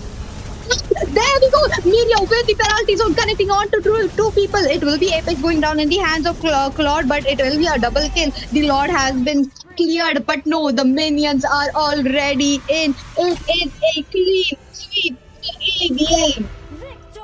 Damn, a game changer implosion came up from Apex. That was a complete domination as well as a wipeout. A wipeout from the side of Team ABM, and they are able to secure the victory as well as a spot on the grand finals here.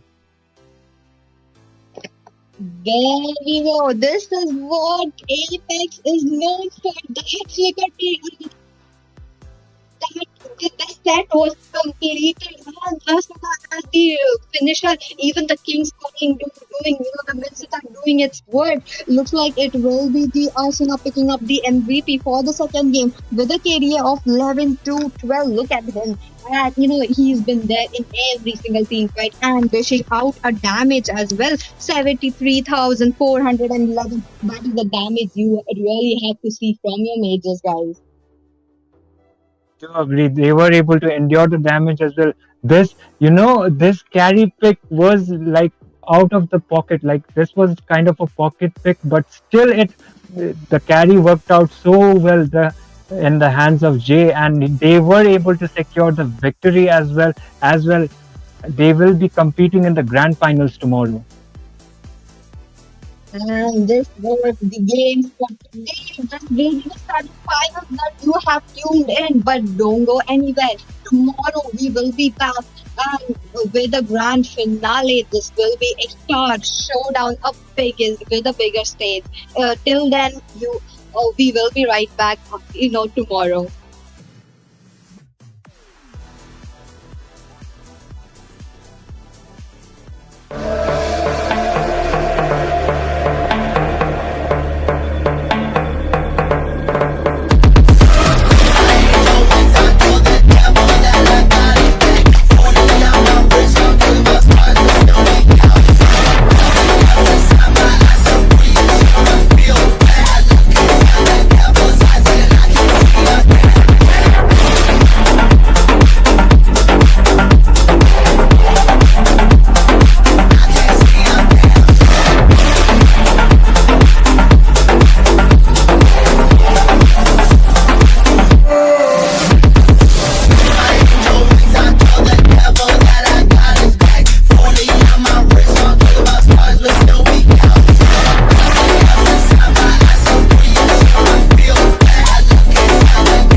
bang, bang, bang, bang, bang, bang. Come on, let's do it up. Down chillin' with the homies, that'll really go.